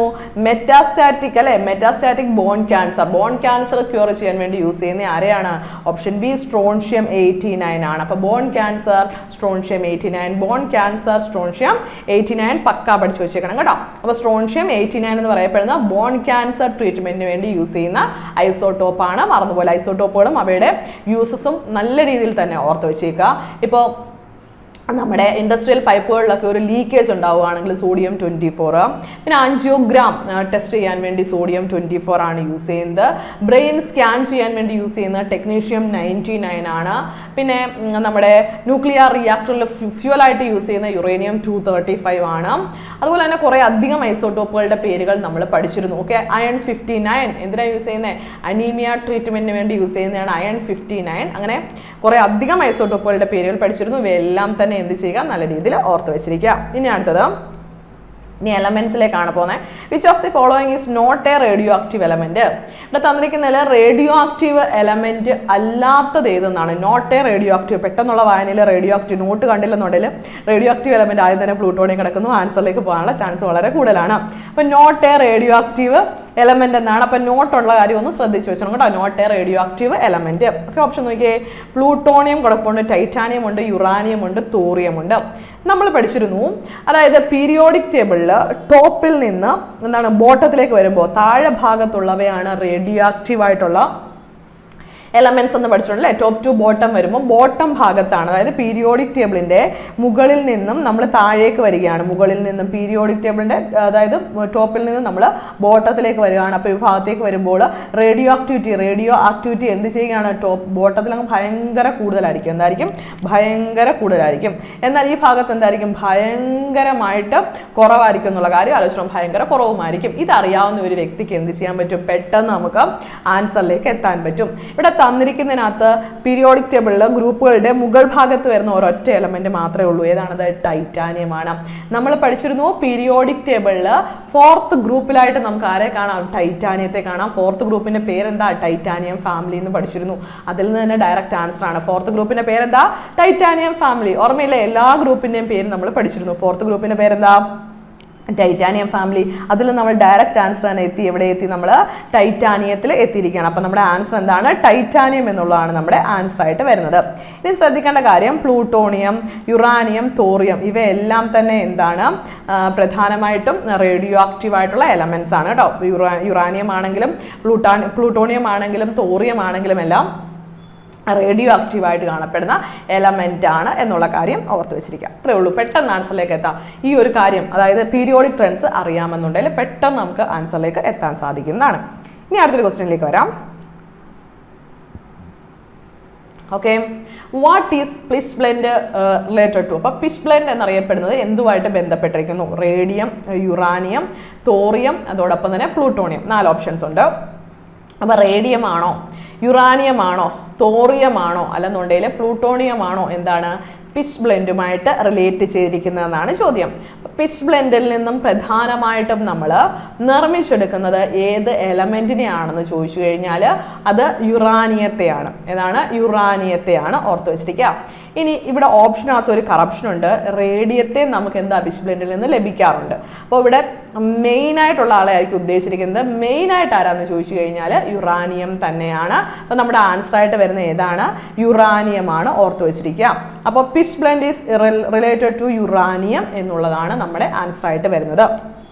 ഓക്കെ, അപ്പോൾ അതൊന്ന് ഓർത്ത് വെച്ചേക്കാം. ഇനി അടുത്ത ക്വസ്റ്റ്യൻ വായിക്കുമ്പോൾ നിങ്ങൾക്ക് വ്യക്തമായിട്ട് മനസ്സിലാകും. റേഡിയം കണ്ടോ, radium is obtained from which mineral? Radium എന്ന് പറയപ്പെടുന്നത് താഴെ തന്നിരിക്കുന്നതിൽ ഏത് മിനറലിൽ നിന്നാണ് നമുക്ക് ലഭിക്കുക എന്നാണ് ചോദ്യം. ഏതൊക്കെയുണ്ട്? Rutile, haematite, limestone, pitchblende. എല്ലാവരെയും പരിചയമുണ്ട് അല്ലേ? എസ്, ഓർത്ത് വെച്ചേക്കുക. റൂട്ടൈല് എന്തിൻ്റെ മിനറലാണ്? ടൈറ്റാനിയത്തിൻ്റെ ആണ്. ഹേമറ്റൈറ്റ് എന്തിൻ്റെയാണ്? ഹേമറ്റൈറ്റ് എന്ന് പറയപ്പെടുന്ന അയണിൻ്റെ ആണെന്ന് നമുക്കറിയാം. ലൈംസ്റ്റോൺ എന്തിൻ്റെയാണ്? കാൽഷ്യത്തിൻ്റെ ആണെന്ന് അറിയാം. അപ്പം തന്നെ നമ്മൾ ആൻസറിലേക്ക് എത്തി. തന്നിരിക്കുന്നതിനകത്ത് റേഡിയം എന്ന് പറയപ്പെടുന്നത് എന്തുമായിട്ട്, ഏത് മിനറലിൽ നിന്നാണ് ലഭിക്കുക എന്ന് ചോദിച്ചു കഴിഞ്ഞാൽ പിച്ച് ബ്ലെൻഡിൻ്റെ ഉള്ളിൽ ആരും കൂടി ഇരിപ്പുണ്ട്? എസ്, റേഡിയം കൂടി ഇരിപ്പുണ്ട്. അപ്പോൾ പിച്ച് ബ്ലെൻഡിനകത്ത് മെയിനായിട്ട് നമുക്ക് ലഭിക്കുന്ന യുറാനിയമാണ്, മറ്റാൾ റേഡിയം കൂടിയാണ്. ഓർത്ത് വെച്ചേക്കുക. ഓക്കെ, അപ്പോൾ പ്രധാനമായിട്ടും റേഡിയത്തെ നമുക്ക് ലഭിക്കുന്നത് 2 മിനറലിൽ നിന്നാണ്. ഒന്ന് പിച്ച് ബ്ലെൻഡ്, ഓൾറെഡി പഠിച്ചു പിച്ച് ബ്ലെൻഡ്. പിന്നെയാണ് കാരോനൈറ്റ് എന്ന് പറയപ്പെടുന്ന ഒന്നുകൂടെ, കാരോനൈറ്റ് എന്ന് പറയപ്പെടുന്ന ഒന്നും കൂടിയുണ്ട്. ഇവയിൽ നിന്ന് രണ്ടുമാണ് നമുക്ക് എന്ത് ലഭിക്കാറുള്ളത്? യുറാനിയത്തെ ലഭിക്കാറുള്ളത് കേട്ടോ. പിച്ച് ബ്ലെൻഡ് എന്ന് വെച്ചാൽ ഒരു ഡാർക്ക് ബ്ലൂ കളറിൽ കാണപ്പെടുന്ന ഓറാണ്. യുറാനിയം ഓക്സൈഡ് കണ്ടോ, യുറാനിയം ഓക്സൈഡ് ആണ് എന്നാണ് അതിൻ്റെ കെമിക്കൽ നെയിം. പിച്ച് ബ്ലെൻഡിൻ്റെ കെമിക്കൽ നെയിം എന്താണ്? യുറാനിയം ഓക്സൈഡ് എന്നാണ്. അപ്പോൾ പിച്ച് ബ്ലെൻഡിൻ്റെ ഡെപ്പോസിറ്റ് നമ്മൾ ഈ ലോകത്ത് ആദ്യമായിട്ട് ലൊക്കേറ്റ് ചെയ്യപ്പെട്ടത് നമ്മുടെ ആഫ്രിക്ക, കോങ്കോ, കാനഡ തുടങ്ങിയ ഭാഗങ്ങളിലൊക്കെയാണ്. അപ്പോൾ കോങ്കോ അത് ആഫ്രിക്ക, പിന്നെന്താണ് കാനഡ തുടങ്ങിയ സ്ഥലങ്ങളിലൊക്കെ നമുക്ക് ആരുടെ സാന്നിധ്യമുണ്ട്? പിച്ച് ബ്ലെൻഡിന്റെ സാന്നിധ്യം ആദ്യമേ കണ്ടെത്തിയിരുന്നു. പിച്ച് ബ്ലെൻഡ് എന്ന് പറയപ്പെടുന്നത് മെയിൻ ആയിട്ട് കാണപ്പെടുന്ന യുറാനിയം ഓക്സൈഡ് ആണ്. പിന്നെ അതിനകത്ത് ആരുടെ കൂടെ സാന്നിധ്യം നമുക്കുണ്ട്? റേഡിയം കൂടി ഉണ്ട് എന്ന് ഓർത്ത് വെച്ചിരിക്കുക. അപ്പോൾ പിച്ച് ബ്ലെൻഡ് റിലേറ്റഡ് ടു എന്ന് പറഞ്ഞൊരു ചോദ്യം വന്നു കഴിഞ്ഞാൽ നമുക്ക് ഡയറക്റ്റ് ആൻസർ യുറാനിയം ആണ്. ഓർത്ത് വെച്ചിട്ടുണ്ട്, യുറാനിയം കൊടുത്തിരിക്കുക. ഓക്കെ, അപ്പോൾ ആ ചോദ്യത്തിന്റെ ആൻസറിലേക്ക് നമ്മൾ എത്തിക്കഴിഞ്ഞു. അടുത്തതിലേക്ക് വരാം. അടുത്ത ക്വസ്റ്റ്യൻ നോക്കാം എങ്ങനെയാണെന്ന്. യെസ്, അടുത്തത് ആസിഡ് എന്ന ഭാഗത്തേക്ക് നമ്മൾ കടക്കാൻ പോവുകയാണ്. അപ്പോൾ ആസിഡിലേക്ക് to dilute a concentrated acid, നമുക്ക് ഒരു കോൺസെൻട്രേറ്റഡ് ആസിഡിനെ എന്ത് ചെയ്യണം? ഡയലൂട്ട് ചെയ്യണം. What should we do? നമ്മൾ എന്ത് ചെയ്യും? നമുക്ക് നോക്കാം. ഓപ്ഷൻ നോക്കാം. Water in dilute acid. Option A കണ്ടോ, water in dilute acid. Option B water in concentrated acid. അടുത്ത ഓപ്ഷൻ സിയിലേക്ക് first water in acid and then acid in water. Okay, ഇനി അടുത്ത option D concentrated acid in water. ഞാൻ പഠിപ്പിച്ചിരുന്നു എങ്ങനെയാണ് ഒരു ആസിഡിനെ dilute ചെയ്യേണ്ടതെന്ന് വ്യക്തമായിട്ട് നിങ്ങളെ പഠിപ്പിച്ചിരുന്നു. അപ്പോൾ എങ്ങനെയാണ് നമുക്ക് ആസിഡിനെ ഡൈല്യൂട്ട് ചെയ്യപ്പെടേണ്ടത് നമ്മൾ പഠിച്ചിരുന്നു. We should add concentrated acid slowly to the water. ആദ്യം എടുത്ത് വെക്കേണ്ടത് വാട്ടറാണ്. ഞാൻ പറഞ്ഞു തന്നത് വ്യക്തമായിട്ട് വാട്ടറിനെ എടുത്ത് വെക്കുക. എന്നിട്ട് എന്ത് ചെയ്യുക, ഒരു എന്താണ് കമ്പോ എന്തെങ്കിലും ഉപയോഗിച്ച് നമ്മൾ സ്റ്റിർ ചെയ്തുകൊണ്ടേ ഇരിക്കുക. എന്നിട്ട് തുള്ളി തുള്ളിയായിട്ട് ഡ്രോപ്പ് ബൈ ഡ്രോപ്പ് ആയിട്ട് നമ്മൾ ആസിഡിനെ അതിനകത്തോട്ട് ഒഴിക്കുകയും ഭയങ്കരമായിട്ട് എന്ത് ചെയ്യണം, സ്റ്റിർ ചെയ്യുകയും ചെയ്യണം. അങ്ങനെയാണ് നമ്മൾ ഡൈല്യൂട്ട് ആക്കേണ്ടത്. ഫ്യൂ ഡ്രോപ്സ് ഓഫ് ആസിഡ് ആണ്. അപ്പം അങ്ങനെ മാത്രമേ നമ്മൾ എന്ത് ചെയ്യാവുള്ളൂ, നമ്മൾ ഡൈല്യൂട്ട് ആക്കാവുള്ളൂ. ഇല്ല എന്നുണ്ടെങ്കിൽ ഭയങ്കര ഡേഞ്ചറസ് ആണ്. പിന്നെ അവിടെ എന്താണ് എക്സോതെർമിക് റിയാക്ഷൻ അവിടെ സംഭവിക്കുന്നത് അറിയാമല്ലോ. അത് ഭയങ്കരമായിട്ട് പൊട്ടിത്തെറിക്കാനുള്ള ചാൻസസ് ഒക്കെ വളരെ കൂടുതലാണ്. കുറേ ആസിഡിനകത്തോട്ട് വെള്ളം എടുത്ത് ഒഴിച്ചു കഴിഞ്ഞാൽ പെട്ടെന്നായിരിക്കും ബ്ലാസ്റ്റ് സംഭവിക്കുക. അതുകൊണ്ട് ഒരു കാര്യം മാത്രം ചെയ്യുക, നമ്മൾ ആസിഡിനെ എടുക്കുന്നു, കോൺസെൻട്രേറ്റഡ് ആസിഡ് ആയിക്കോട്ടെ, ആസിഡിനെ എടുക്കുന്നു. ആ ആസിഡിനെ കോൺസെൻട്രേറ്റഡ് ആസിഡാണ് ഇവിടെ നമുക്ക് ഡൈല്യൂട്ട് ചെയ്യേണ്ടത് അല്ലേ. ഓപ്ഷനല്ല ക്വസ്റ്റിനകത്ത് കോൺസെൻട്രേറ്റഡ് ആസിഡ് എടുത്തിരിക്കുകയാണ്. ഡ്രോപ്പ് ബൈ ഡ്രോപ്പ് ആയിട്ട് നമ്മൾ വാട്ടറിലേക്ക് ഒഴിക്കണം. അത് ചെറുതായിട്ട് ഒഴിക്കുകയും അതോടൊപ്പം നന്നായിട്ട് സ്റ്റിർ ചെയ്യുകയും വേണം. പ്രിക്കോഷൻസ് എല്ലാം എടുത്തിട്ട് മാത്രമേ നമ്മളിതൊക്കെ ചെയ്യാവുള്ളൂ. അപ്പോൾ നമുക്കിവിടെ ആൻസർ വായിക്കുമ്പോൾ തന്നെ മനസ്സിലാകും, കോൺസെൻട്രേറ്റഡ് ആസിഡ് ഇൻ വാട്ടർ എന്നുള്ളതാണ് ശരി. അപ്പോൾ ഓപ്ഷൻ ഡി ആണ് നമ്മുടെ ആൻസർ ആയിട്ട് വരിക. അപ്പോൾ ഇത് നമ്മൾ വ്യക്തമായിട്ട് ക്ലാസ്സിൽ പറഞ്ഞു തന്നിട്ടുണ്ട്. നിങ്ങൾക്ക് പെട്ടെന്ന് ആൻസറിൽ എത്താൻ സാധിച്ചിരിക്കും. അപ്പോൾ ഒന്ന് ഓർത്ത് വെച്ചിരിക്കുക, നമ്മളെപ്പോഴും ഡൈല്യൂട്ട് ചെയ്യേണ്ടത് വെള്ളത്തെ എടുത്ത് വെച്ച ശേഷം എന്ത് ചെയ്യണം, നമ്മൾ ഇങ്ങനെ സ്റ്റിർ ചെയ്തുകൊണ്ടേ ഇരിക്കണം. അതിലേക്ക് ഡ്രോപ്പ് ബൈ ഡ്രോപ്പ് ആയിട്ട് ചെറുതായിട്ട് ഇങ്ങനെ ഒഴിച്ചുകൊണ്ടേ ഇരിക്കണം. ഒരു തുള്ളി ഒഴിക്കുക, എന്നിട്ട് സ്റ്റിർ ചെയ്തുകൊണ്ടേ ഇരിക്കുക. അതിലേക്ക് വീണ്ടും ഒരു തുള്ളി ഒഴിക്കുക, സ്റ്റിർ ചെയ്തുകൊണ്ടേ ഇരിക്കുക. അപ്പോൾ തീർച്ചയായിട്ടും അങ്ങനെ മാത്രമേ നമ്മൾ ഡൈല്യൂട്ട് ചെയ്യാൻ പാടുള്ളൂ. ക്ലിയർ അല്ലെന്നുണ്ടെങ്കിൽ അത് പ്രശ്നമാണ്. പൊട്ടിത്തെറിക്കുകയൊക്കെ ചെയ്ത് കഴിഞ്ഞാൽ മുഖത്തിനൊക്കെ പ്രശ്നം ഉണ്ടാകത്തില്ലേ, മുഖത്തിനും കൈക്കും കാലിനും എല്ലാം പൊള്ളലൊക്കെ കേൾക്കാനുള്ള ചാൻസ് വളരെ കൂടുതലാണ്. പ്രത്യേകിച്ച് കോൺസെൻട്രേറ്റഡ് ആസിഡ് ആണ്. ഓക്കെ, അപ്പോൾ അത് കിട്ടിക്കഴിഞ്ഞു. അടുത്ത ക്വസ്റ്റ്യനിലേക്ക് വരാം. Which of these substances not secreted in the stomach as an ingredient of gastric acid? Okay, gastric acid എന്ന് പറയപ്പെടുന്നതിൻ്റെ ഇൻഗ്രീഡിയൻ്റ് ആയിട്ട് നമുക്കറിയാം, നമ്മുടെ ആമാശയത്തിൽ നമ്മുടെ ഡൈജഷനെ സഹായിക്കാൻ വേണ്ടിയിട്ട് ഒരു ആസിഡ് ഉണ്ട് എന്നറിയാം. അതുപോലെ തന്നെ ചില സബ്സ്റ്റൻസുകൾ നമ്മുടെ ഡൈജഷനെ സഹായിക്കാൻ വേണ്ടി നമ്മൾ കഴിക്കാറുണ്ടെന്ന് പറയാം. നമുക്ക് നോക്കാം ഓപ്ഷനിൽ ആരൊക്കെ ഉണ്ടെന്ന്. പൊട്ടാസ്യം ക്ലോറൈഡ് ഉണ്ട്, സൾഫ്യൂരിക് ആസിഡ് ഉണ്ട്, ഹൈഡ്രോക്ലോറിക് ആസിഡ് ഉണ്ട്, പിന്നെ ആരുണ്ട്, സോഡിയം ക്ലോറൈഡ് ഉണ്ട്. വായിച്ചപ്പോൾ തന്നെ ആൻസറിലേക്ക് എത്തിക്കാണും പെട്ടെന്ന് തന്നെ. യെസ്, നമുക്ക് പഠിച്ചായിരുന്നു സൾഫ്യൂരിക് ആസിഡിൻ്റെ കംപ്ലീറ്റ് യൂസസും സൾഫ്യൂരിക് ആസിഡ് നിർമ്മിക്കുന്ന അടക്കമുള്ള എല്ലാ കാര്യങ്ങളും പഠിച്ചു വെച്ചേക്കുന്നുണ്ട്. അവിടെ എവിടെയും നമ്മൾ ഗ്യാസ്ട്രിക് ആസിഡായിട്ട് സൾഫ്യൂരിക് ആസിഡിനെ പറഞ്ഞിട്ടില്ല. അപ്പോൾ അതിൽ നിന്ന് തന്നെ മനസ്സിലാക്കാം, ഈ സൾഫ്യൂരിക് ആസിഡ് എന്ന് പറയപ്പെടുന്നത് ഇവിടെ നമ്മൾ യൂസ് ചെയ്യുന്നില്ല, ഗ്യാസ്ട്രിക് ആസിഡിൽ നമ്മൾ യൂസ് ചെയ്യുന്നില്ല. അപ്പോൾ ഇവിടുത്തെ ആൻസർ എന്താണ്, സൾഫ്യൂരിക് ആസിഡ് ആണ് നമ്മുടെ ആൻസർ ആയിട്ട് വരുന്നത്. സൾഫ്യൂരിക് ആസിഡ് ഒരു ഇനോർഗാനിക് ആസിഡ് ആണെന്ന് നമുക്കറിയാം. കളർലെസ് ആണ്, പിന്നെ ഭയങ്കരമായിട്ട് വാട്ടറിൽ സോലുബിൾ ആവും. എന്താണ് അത്, ഭയങ്കരമായിട്ടും സ്ട്രോങ് ആസിഡുകളെല്ലാം തന്നെ വാട്ടർ സോലുബിൾ ആണ് എന്ന് നമ്മൾ പഠിച്ചിരുന്നു. കെമിക്കൽ ഫോർമുല H2SO4 എന്നാണ്. പിന്നെ നമുക്കറിയാം പെട്രോളിയം അതുപോലെ തന്നെ എന്താണ്, പെട്രോളിയം ശുദ്ധീകരിക്കാൻ വേണ്ടി യൂസ് ചെയ്യാറുണ്ട്. പിന്നെ എക്സ്പ്ലോസീവുകൾ നിർമ്മിക്കാൻ വേണ്ടി യൂസ് ചെയ്യുന്നുണ്ട്. മെഡിസിനുകൾക്ക് കളർ കൊടുക്കാൻ, എല്ലാ കളറിങ് ഞാൻ ഡൈ അടക്കമുള്ള എല്ലാ കളറിങ്ങും പറഞ്ഞിരുന്നു. പെയിന്റുകളുടെ ഉള്ളിൽ ഫൈബറുകളുടെ നിർമ്മാണത്തിന്, ബാറ്ററികൾ, സ്റ്റോറേജ് ബാറ്ററികളുടെ നിർമ്മാണത്തിന്, കാർ ബാറ്ററികളുടെ നിർമ്മാണത്തിന്, ഒരുപാട് ഉപയോഗങ്ങൾ ആർക്കുണ്ട്, നമ്മുടെ സൾഫ്യൂരിക് ആസിഡിനുണ്ട്. നല്ലൊരു ഡീഹൈഡ്രേറ്റിംഗ് ഏജന്റ് ആണ് എന്നൊക്കെ പറഞ്ഞിരുന്നു അല്ലേ. എല്ലാ പോയിന്റുകളും ഓർത്ത് വെച്ചേക്കാം. ഇനി ഓപ്ഷനിലേക്ക് വന്നു കഴിഞ്ഞാൽ സൾഫ്യൂരിക് ആസിഡിനെ കിട്ടിക്കഴിഞ്ഞു. ബാക്കിയുള്ളവരെ നമുക്ക് സംശയം വരത്തില്ലേ, അത് gastric acid Aram, gastric acid എന്നറിയപ്പെടുന്ന ഹൈഡ്രോക്ലോറിക് ആസിഡ് ആണ്. ഓർത്ത് വെച്ചേക്കണം, ഗ്യാസ്ട്രിക് ആസിഡ് ആരാണ്, ഹൈഡ്രോക്ലോറിക് ആസിഡ് ആണ്. പിന്നീട് നമ്മൾ നമ്മുടെ ഭക്ഷണപദാർത്ഥത്തിൽ പെട്ടെന്ന് ദഹനം സുഗമമാക്കാൻ വേണ്ടിയും സ്വാദിനുമൊക്കെ ആയിട്ട് ആരെ ചേർക്കുന്നുണ്ട്, സോഡിയം ക്ലോറൈഡ് അല്ലെങ്കിൽ പൊട്ടാസ്യം ക്ലോറൈഡ് നമ്മൾ ചേർക്കാറുണ്ട്. ഉപ്പ് എന്ന് പറയപ്പെടുന്ന മേഖലയിൽ, സോൾട്ട് എന്ന് പറയപ്പെടുന്ന മേഖലയിൽ സോഡിയം ക്ലോറൈഡും പൊട്ടാസ്യം ക്ലോറൈഡും ഒക്കെ നമ്മൾ ആഹാരപദാർത്ഥങ്ങളിൽ ചേർക്കാറുണ്ട്. പക്ഷേ നമ്മൾ ആഹാരപദാർത്ഥങ്ങളിൽ സൾഫ്യൂരിക് ആസിഡ് അങ്ങനെ ചേർക്കാറുണ്ടോ, ഇല്ല. അപ്പോൾ അങ്ങനെ തന്നെ മനസ്സിലാക്കാം. പിന്നെ ആമാശയത്തിൽ ആരുണ്ട്, ഹൈഡ്രോക്ലോറിക് ആസിഡ് ഉണ്ട്, ദഹനത്തെ സഹായിക്കുന്നതാണ്. അങ്ങനെ നമ്മൾ ഡയറക്റ്റ് ആൻസറിലേക്ക് വന്നിരിക്കുകയാണ്. അതും വളരെ എളുപ്പമുള്ള ഒരു ചോദ്യമായിരുന്നു അല്ലേ. അടുത്തതിലേക്ക് വരാം. അടുത്തൊരു ക്വസ്റ്റ്യനിലേക്ക് വരുന്നു. അടുത്ത ക്വസ്റ്റ്യൻ ഇതാണ്, which of the following acid give less, കണ്ടോ ലെസ് കൊടുത്തേക്കുന്ന, less H+ ion when dissolve in water. അതായത് വാട്ടറിൽ ഡിസോൾവ് ചെയ്യുമ്പോൾ ഏറ്റവും കുറവ് H+ അയോണുകളെ നൽകുന്നത് ആരാണ്, ഞാൻ പഠിപ്പിച്ചിരുന്നു. അതായത് H+ അയോണുകൾ നമുക്കറിയാം, ഒരു ആസിഡ് എന്ന് പറഞ്ഞു കഴിഞ്ഞാൽ എന്താണ് ആസിഡ് എന്ന് പറഞ്ഞാൽ, യെസ്, അതായത് ഒരു അക്വ സൊല്യൂഷനകത്ത് ലയിക്കുമ്പോൾ, വാട്ടർ അടങ്ങിയിട്ടുള്ള സൊല്യൂഷനാണ് അക്വ സൊല്യൂഷൻ. ഒരു അക്വ സൊല്യൂഷനകത്തോട്ട് വാട്ടർ ലഭിക്കുമ്പോൾ അതിനകത്ത് H+ അയോണുകളുടെ കോൺസെൻട്രേഷൻ ഇൻക്രീസ് ചെയ്യാൻ കഴിയുന്നവയാണ് നമ്മൾ ആസിഡുകൾ എന്ന് പഠിച്ചിരുന്നു അല്ലേ. ഈ ആസിഡുകൾ രണ്ട് തരമുണ്ട്, സ്ട്രോങ് ആസിഡും ഉണ്ട്, വീക്ക് ആസിഡും ഉണ്ട്. സ്ട്രോങ് ആസിഡും ഉണ്ട്, വീക്ക് ആസിഡും ഉണ്ട്. സ്ട്രോങ് ആസിഡ് എന്ന് പറഞ്ഞാൽ H+ അയോണുകൾ എന്ത് ചെയ്യുന്നുണ്ട്, കൂടുതലായിട്ട് നൽകുന്നവയാണ്. വീക്ക് ആസിഡ് എന്ന് പറഞ്ഞു കഴിഞ്ഞാൽ നമ്മൾ പഠിച്ചിട്ടുണ്ട്, അതായത് H+ അയോണുകൾ എന്ന് പറയപ്പെടുന്നത് സ്ട്രോങ് ആസിഡുകൾ എന്ത് ചെയ്യുന്നുണ്ട്, നന്നായിട്ട് അയണൈസ് ചെയ്യുമെന്ന് പഠിച്ചിരുന്നു അല്ലേ. വീക്ക് ആസിഡുകൾ എന്താണ്, വളരെ കുറച്ച് മാത്രമേ അയണൈസ് ചെയ്യുകയുള്ളൂ, പാർഷ്യലി അയണൈസ്ഡ് ആണെന്നാണ് നമ്മൾ പഠിച്ചു വെച്ചിരിക്കുന്നത്. അപ്പോൾ സ്ട്രോങ് ആസിഡുകൾ ഉണ്ടെന്നുണ്ടെങ്കിൽ അത് H+ അയോണുകളിൽ എന്ത് ചെയ്യാറുണ്ട്, നന്നായിട്ട് നൽകുമെന്ന് നമുക്ക് മനസ്സിലാക്കാം.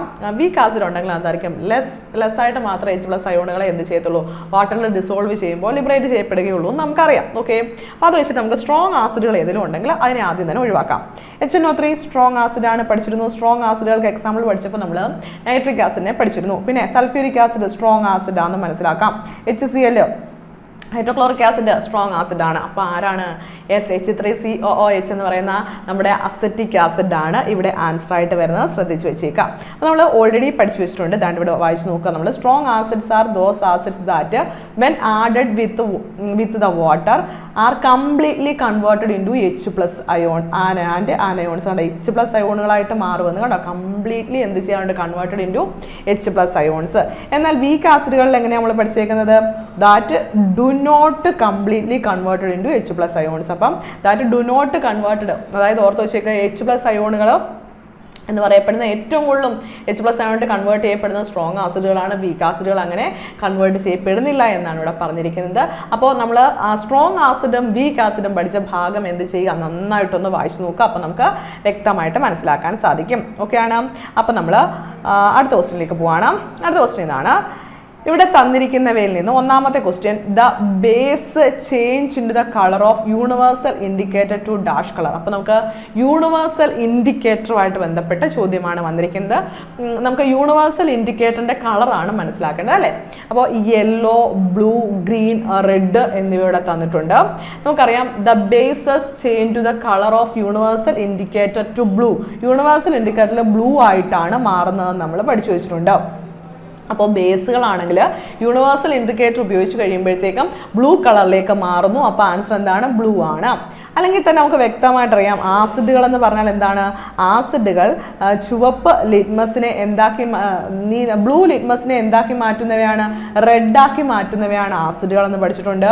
റെഡ് ലിറ്റ്മസിനെ ബ്ലൂ ആക്കി മാറ്റുന്നവയെ നമ്മൾ ബേസ് ഓർ ആൽക്കലി എന്ന് പഠിച്ചു വെച്ചിട്ടുണ്ട്. ഈ ഒരു കാര്യം ഓർത്ത് വെച്ചാൽ പോലും നമുക്കിവിടെ ആൻസർ ചെയ്യാൻ കഴിയുന്നതാണ്. വളരെ എളുപ്പമുള്ള ഒരു ഡയറക്റ്റ് ആൻസർ ഉള്ള ഒരു ചോദ്യമാണെന്ന് മനസ്സിലാക്കിയെടുക്കാൻ പറ്റും. ഓക്കെ, അടുത്ത question, which of the following is alkaline nature. അടുത്ത ക്വസ്റ്റ്യൻ എന്താണ്, ആൽക്കലൈൻ നേച്ചർ ഉള്ള ആളെ കണ്ടുപിടിക്കുക എന്നുള്ളതാണ് നമ്മുടെ ചോദ്യം. ആൽക്കലൈൻ നേച്ചർ നമ്മൾ ബേസുകളെ പ്രത്യേകം പഠിച്ചിരുന്നു അല്ലേ, ആൽക്കലികളെയും പ്രത്യേകം കണ്ടുപിടിക്കാനുള്ള കാര്യങ്ങൾ പഠിച്ചു. ഇതിന് ആൽക്കലൈൻ നേച്ചർ ഉള്ള ആരാണെന്നാണ് ചോദ്യം. ഇവിടെ വളരെ എളുപ്പമുള്ള ഒരു ചോദ്യമാണ്. എന്തുകൊണ്ടാണെന്ന് ചോദിച്ചാൽ ഇവിടുത്തെ എല്ലാത്തിൻ്റെ ഈ സിമ്പലുകളെല്ലാം ഒന്ന് വായിക്കാൻ പറ്റിയാൽ നിങ്ങൾക്ക് ആൻസറിൽ എത്താൻ പറ്റും. HCl ആരാ, ഹൈഡ്രോക്ലോറിക് ആസിഡ്. അപ്പോൾ അതല്ല ബേസ്, ആൽക്കലൈൻ നേച്ചർ എന്ന് മനസ്സിലായി. പേരിൽ തന്നെ ആസിഡ് ഉണ്ട്. സിയിൽ കൊടുത്തേക്കുന്ന സൾഫ്യൂരിക് ആസിഡ് ആണ്. H2SO4 ആരാ, സൾഫ്യൂരിക് ആസിഡ്. അതിൽ നിന്ന് മനസ്സിലാക്കാം സൾഫ്യൂരിക് ആസിഡ് ആണ്, ആൽക്കലൈൻ നേച്ചർ അല്ല എന്ന്. HNO3 നൈട്രിക് ആസിഡ് ആണ്, അതൊന്നും മനസ്സിലാക്കാം ആസിഡ് ആണ്. പിന്നെ ആൻസർ എന്തായിരിക്കും, NaOH ആണ്. ഓപ്ഷൻ എന്താണ്, NaOH. NaOH ആരാ, സോഡിയം ഹൈഡ്രോക്സൈഡ് ആണ്. സോഡിയം ഹൈഡ്രോക്സൈഡും പൊട്ടാസ്യം ഹൈഡ്രോക്സൈഡും ഒക്കെ ആൽക്കലി നേച്ചർ ഉള്ളവയാണ്. അവ കംപ്ലീറ്റ്ലി വാട്ടറിൽ എന്ത് ചെയ്യാറുണ്ട്, ഡിസോൾവ് ചെയ്യപ്പെടുന്നവയാണ്. അതുകൊണ്ട് അവയെ നമ്മൾ ആൽക്കലി എന്നാണ് വിളിക്കുന്നതെന്ന് പഠിച്ചിരുന്നു. ഓക്കെ, അപ്പോൾ NaOH is an alkaline substance ആണ്. ഓർത്ത് വെച്ചേക്കുക. ബാക്കി തന്നേക്കുന്ന ഓപ്ഷനിൽ തന്നേക്കുന്ന എല്ലാവരും എന്താണ്, ആസിഡ് ആണെന്നും മനസ്സിലാക്കാം. ഓക്കെ, വളരെ എളുപ്പമുള്ള ഒരു റെയിൽവേയുടെ ചോദ്യമാണത്. ഇനി അടുത്തത്, identify the odd one from the following. തന്നിരിക്കുന്നവയിൽ നിന്നും ഓഡ് വണ്ണിനെ കണ്ടെത്താൻ വേണ്ടിയുള്ള ചോദ്യമാണ് ചോദിച്ചിരിക്കുന്നത്. അപ്പോൾ നമുക്ക് മനസ്സിലാക്കിയെടുക്കേണ്ട കാര്യം, ഓഡ് വണ്ണിനെ കണ്ടെത്തുക എന്ന ചോദ്യത്തിനകത്ത് NaOH ഉണ്ട്, അതായത് sodium hydroxide, copper hydroxide, ammonium hydroxide, zinc hydroxide, ഇത്രയും പേരാണ് ഓപ്ഷനിൽ തന്നിരിക്കുന്നത്. ഇതിനകത്ത് NaOH എന്ന് പറയപ്പെടുന്നത് എന്താണ് നമ്മൾ പഠിച്ചിട്ടുണ്ട്. NaOH എന്ന് പറയപ്പെടുന്നത് അത് ആൽക്കലൈൻ നേച്ചർ ഉള്ളവയാണ്. കോപ്പർ ഹൈഡ്രോക്സൈഡ് അത് ആൽക്കലൈൻ നേച്ചർ അല്ല, ബേസിക് നേച്ചർ ഉള്ളവയാണെന്ന് പഠിച്ചിട്ടുണ്ട്. അമോണിയം ഹൈഡ്രോക്സൈഡും അതും ബേസിക് നേച്ചർ ആണ്. അപ്പോൾ ആൽക്കലൈൻ നേച്ചർ ഉള്ളവയെല്ലാം തന്നെ ബേസിക് നേച്ചർ ഉള്ളവയാണെന്നും കൂടി പഠിച്ചിട്ടുണ്ട്. അങ്ങനെ വരുമ്പോൾ സോഡിയം ഹൈഡ്രോക്സൈഡും കോപ്പർ ഹൈഡ്രോക്സൈഡും അമോണിയം ഹൈഡ്രോക്സൈഡും ബേസ് അല്ലേ, അല്ലയോ, ആണ്. ഇനി അപ്പം തന്നെ നമുക്ക് ആൻസറിലേക്ക് എത്താം. സിങ്ക് ഹൈഡ്രോക്സൈഡ് എന്ന് പറയപ്പെടുന്നത് ആസിഡിന്റെ സ്വഭാവവും ബേസിന്റെ സ്വഭാവവും കാണിക്കുന്നവയാണ്. അതുകൊണ്ട് നമുക്ക് ആസിഡിന്റെ സ്വഭാവവും ബേസിന്റെ സ്വഭാവവും കാണിക്കുന്നവയെ നമ്മൾ എന്ത് വിളിക്കണമെന്നാണ് പഠിച്ചേ? ആംഫോട്ടറിക് ഓക്സൈഡുകൾ എന്ന് പഠിച്ചിട്ടുണ്ട് അല്ലേ? അപ്പോൾ തീർച്ചയായിട്ടും ഇവിടെ സിങ്ക് ഹൈഡ്രോക്സൈഡ് എന്ന് പറയപ്പെടുന്നത് എന്തായിട്ട് വരുന്നു? ആംഫോട്ടറിക് ഓക്സൈഡ് ആയിട്ട് വരുന്നു. അപ്പോൾ ആൻസർ എന്താണ് വരുന്നത്? ഓപ്ഷൻ ഡി, സിങ്ക് ഹൈഡ്രോക്സൈഡ് ആണ്. സിങ്ക് ഹൈഡ്രോക്സൈഡ് ആണ് ഇവിടെ ഓഡ് വൺ ഔട്ട് ആയിട്ട് വരുന്നത്. അപ്പോൾ ആംഫോട്ടറിക് ഓക്സൈഡുകളെ നമ്മൾ ഒത്തിരി എണ്ണം പഠിച്ചിട്ടുണ്ട്. അവിടെ സിങ്ക് ഹൈഡ്രോക്സൈഡിനെ കൂടി ഓർത്ത് വെച്ചേക്കുക. നിരവധി ആംഫോട്ടറിക് ഓക്സൈഡുകളുടെ പേരുകൾ പറഞ്ഞിരുന്നു ഞാൻ തന്നെ നിങ്ങളോട് പറഞ്ഞിരുന്നു. കുറേ ബേസുകളെയും കുറേ ആൽക്കലികളെയും അതുപോലെ തന്നെ കുറേ ആസിഡുകളെയും ആംഫോട്ടറിക് ഓക്സൈഡുകളെയും ന്യൂട്രൽ ഓക്സൈഡുകളെയും ഒക്കെ കണ്ടെത്തി പഠിച്ചോളാം. Metallic oxide, non metallic oxide ഇവയ്ക്കെല്ലാം മാക്സിമം എക്സാമ്പിളുകൾ കണ്ടെത്തി പഠിച്ചുകൊണ്ടേ ഇരിക്കുക കേട്ടോ. നമുക്ക് ക്ലാസ്സുകളിൽ ലിമിറ്റ് ഉണ്ട്. ആ ലിമിറ്റിനുള്ളിലേ നമുക്ക് തരാൻ കഴിയുകയുള്ളൂ. പക്ഷേ നിങ്ങൾക്ക് എന്താണ് ഇഷ്ടം പോലെ സോഴ്സുകളുണ്ട്. Maximum amphoteric ഓക്സൈഡുകളെ കണ്ടെത്തിക്കോളൂ. അതായപ്പോൾ ഒരാളെ കൂടെ കിട്ടി. സിങ്ക് ഹൈഡ്രോക്സൈഡ് എന്താണ്? ഒരു ആംഫോട്ടറിക് ഓക്സൈഡ് ആണ്. ഓക്കെ, അപ്പോൾ ഇതൊന്ന് ഓർത്ത് വെച്ചിരിക്കുക. ഈ ഭാഗം മനസ്സിലായി എന്ന് കരുതുന്നു. അപ്പോൾ ബേസുകളാണ് തന്നിരുന്നവയെല്ലാം തന്നെ. അവിടെ സോഡിയം ഹൈഡ്രോക്സൈഡിൻ്റെ കാര്യത്തിൽ അത് ആൽക്കലി അല്ലേ എന്ന് ചോദിക്കും. നമ്മൾ ഓൾറെഡി പഠിച്ചിരുന്നു. ആൽക്കലികളെല്ലാം തന്നെ എന്താണ്? ബേസിക് നേച്ചർ ഉള്ളവ കൂടിയാണെന്ന് പഠിച്ചു വെച്ചിരുന്നു. അപ്പോൾ തീർച്ചയായും അവിടെ ബേസ് ആംഫോട്ടറിക് എന്ന രീതിയിലാണ് ഓഡ് വണ്ണിനെ കണ്ടെത്തേണ്ടത്. ക്ലിയർ അല്ലേ? എസ്, ക്ലിയർ ആണെന്ന് കരുതുന്നു. അടുത്ത ക്വസ്റ്റ്യനിലേക്ക് നമുക്ക് പോകാം. ഓക്കെ, അടുത്ത ക്വസ്റ്റ്യൻ ഇതാണ്. ചോദ്യം ഇതാണ്: which one of the following is similarity between acids and bases? ഇപ്പം ഞാൻ ഓൾറെഡി പറഞ്ഞു അല്ലേ, ആസിഡിൻ്റെയും ബേസിൻ്റെയും സിമിലാരിറ്റി ഉള്ളവ ഏതാണെന്ന് കണ്ടുപിടിക്കുക എന്നുള്ളതാണ് നമ്മുടെ ചോദ്യം. ഓക്കെ, നമുക്ക് നോക്കാം. They are used as a preservatives. Okay, അവയെ പ്രിസർവേറ്റീവ് ആയിട്ട് യൂസ് ചെയ്യുന്നു എന്നാണ് കൊടുത്തേക്കുന്നത്. They have pH less than 7 pH value എന്നാണ് കൊടുത്തേക്കുന്നത്. അങ്ങനെയുള്ളവയെ നമ്മൾ എന്താണെന്ന് പഠിച്ചിരുന്നു അല്ലേ? ഇനി process of mixing acid or base with water is exothermic. Yes, ഒരു ആൻസർ കിട്ടി. They are bitter. ഇത്രയുമാണ് നമ്മുടെ ഓപ്ഷൻസ് ആയിട്ട് കൊടുത്തിരിക്കുന്നത്. ഓക്കെ, നമുക്ക് നോക്കാം. They are used as a preservative. അതായത് ആസിഡിക്കും ബേസിക്കും ഇടയിൽ വരുന്നവരെ നമ്മൾ എന്താണ്, അതായത് ബിറ്റ്വീൻ ആസിഡ് ആൻഡ് ബേസസ് ആണ് പറഞ്ഞേക്കുന്നത്. അപ്പോൾ അങ്ങനെയുള്ളവയെ നമ്മൾ ന്യൂട്രൽ ആയിട്ടുള്ളവയെ നമ്മൾ പ്രിസർവേറ്റീവ് ആയിട്ട് യൂസ് ചെയ്യാറുണ്ടോ? ഇല്ല. അപ്പോൾ അത് നമുക്ക് ഓപ്ഷനിൽ നിന്ന് കട്ട് ചെയ്യാം. They have less pH value. Okay, less pH value അല്ല, pH value pH less than 7 അതും തെറ്റായ ഓപ്ഷനാണ് അല്ലേ? pH ലെസ് ദാൻ 7 അല്ല എന്ന് നമുക്കറിയാം. ഓക്കെ, അതിനുശേഷം ആസിഡിന്റെ between similarity between acid and bases ആണ് നമ്മളോട് പറഞ്ഞിരിക്കുന്നത്. Which one of the following is a similarity between acid and bases ആയിട്ട് കൊടുത്തേക്കുന്നത്. പിന്നെ തന്നേക്കുന്നത് ദേ ആർ ബിറ്റർ. ഓക്കെ, അവ ബിറ്റർ ആണോ? അല്ല, അത് നമ്മൾ വ്യക്തമായിട്ട് പഠിച്ചിട്ടുണ്ട്. അതിൽ നമുക്ക് ഓപ്ഷൻ സിയിലേക്ക് വരാം. Process of mixing acid or base with water is exothermic. Acid ആണെങ്കിലും ബേസ് ആണെങ്കിലും വാട്ടറിൽ മിക്സ് ചെയ്ത് കഴിയുമ്പോഴത്തേക്കും അവ എക്സോതെർമിക് നേച്ചർ കാണിക്കുന്നതായിട്ട് നമ്മൾ പഠിച്ചിട്ടുണ്ട്. അപ്പോൾ അതാണ് രണ്ടുപേർക്കും സിമിലർ ആയിട്ട് വരുന്നത്. ഓക്കെ, അപ്പോൾ ഓർത്ത് വെച്ചേക്കുക, ആസിഡിൻ്റെയും ബേസിൻ്റെയും എന്താണ് സിമിലർ ആയിട്ടുള്ള കുറച്ചധികം പ്രോപ്പർട്ടീസ് ആണ് നമുക്ക് തന്നിരുന്നത്. അവയിൽ നിന്നും ആൻസറിലേക്ക് എത്താം. ഓപ്ഷൻ സി ആണ് ആൻസർ ആയിട്ട് വരുന്നത്. If an acid or base is mixed with water then reaction is exothermic reaction.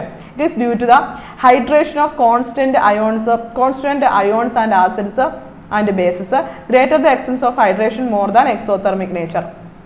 അപ്പോൾ ഇവിടെ എക്സോതെർമിക് റിയാക്ഷൻ കാണിക്കുന്നു എന്നുള്ള കാര്യം ഒന്ന് ഓർത്ത് വെച്ചേക്കാം. ഓക്കെ, താപമോചന രാസപ്രവർത്തനമാണ് അവിടെ സംഭവിക്കുന്നത്.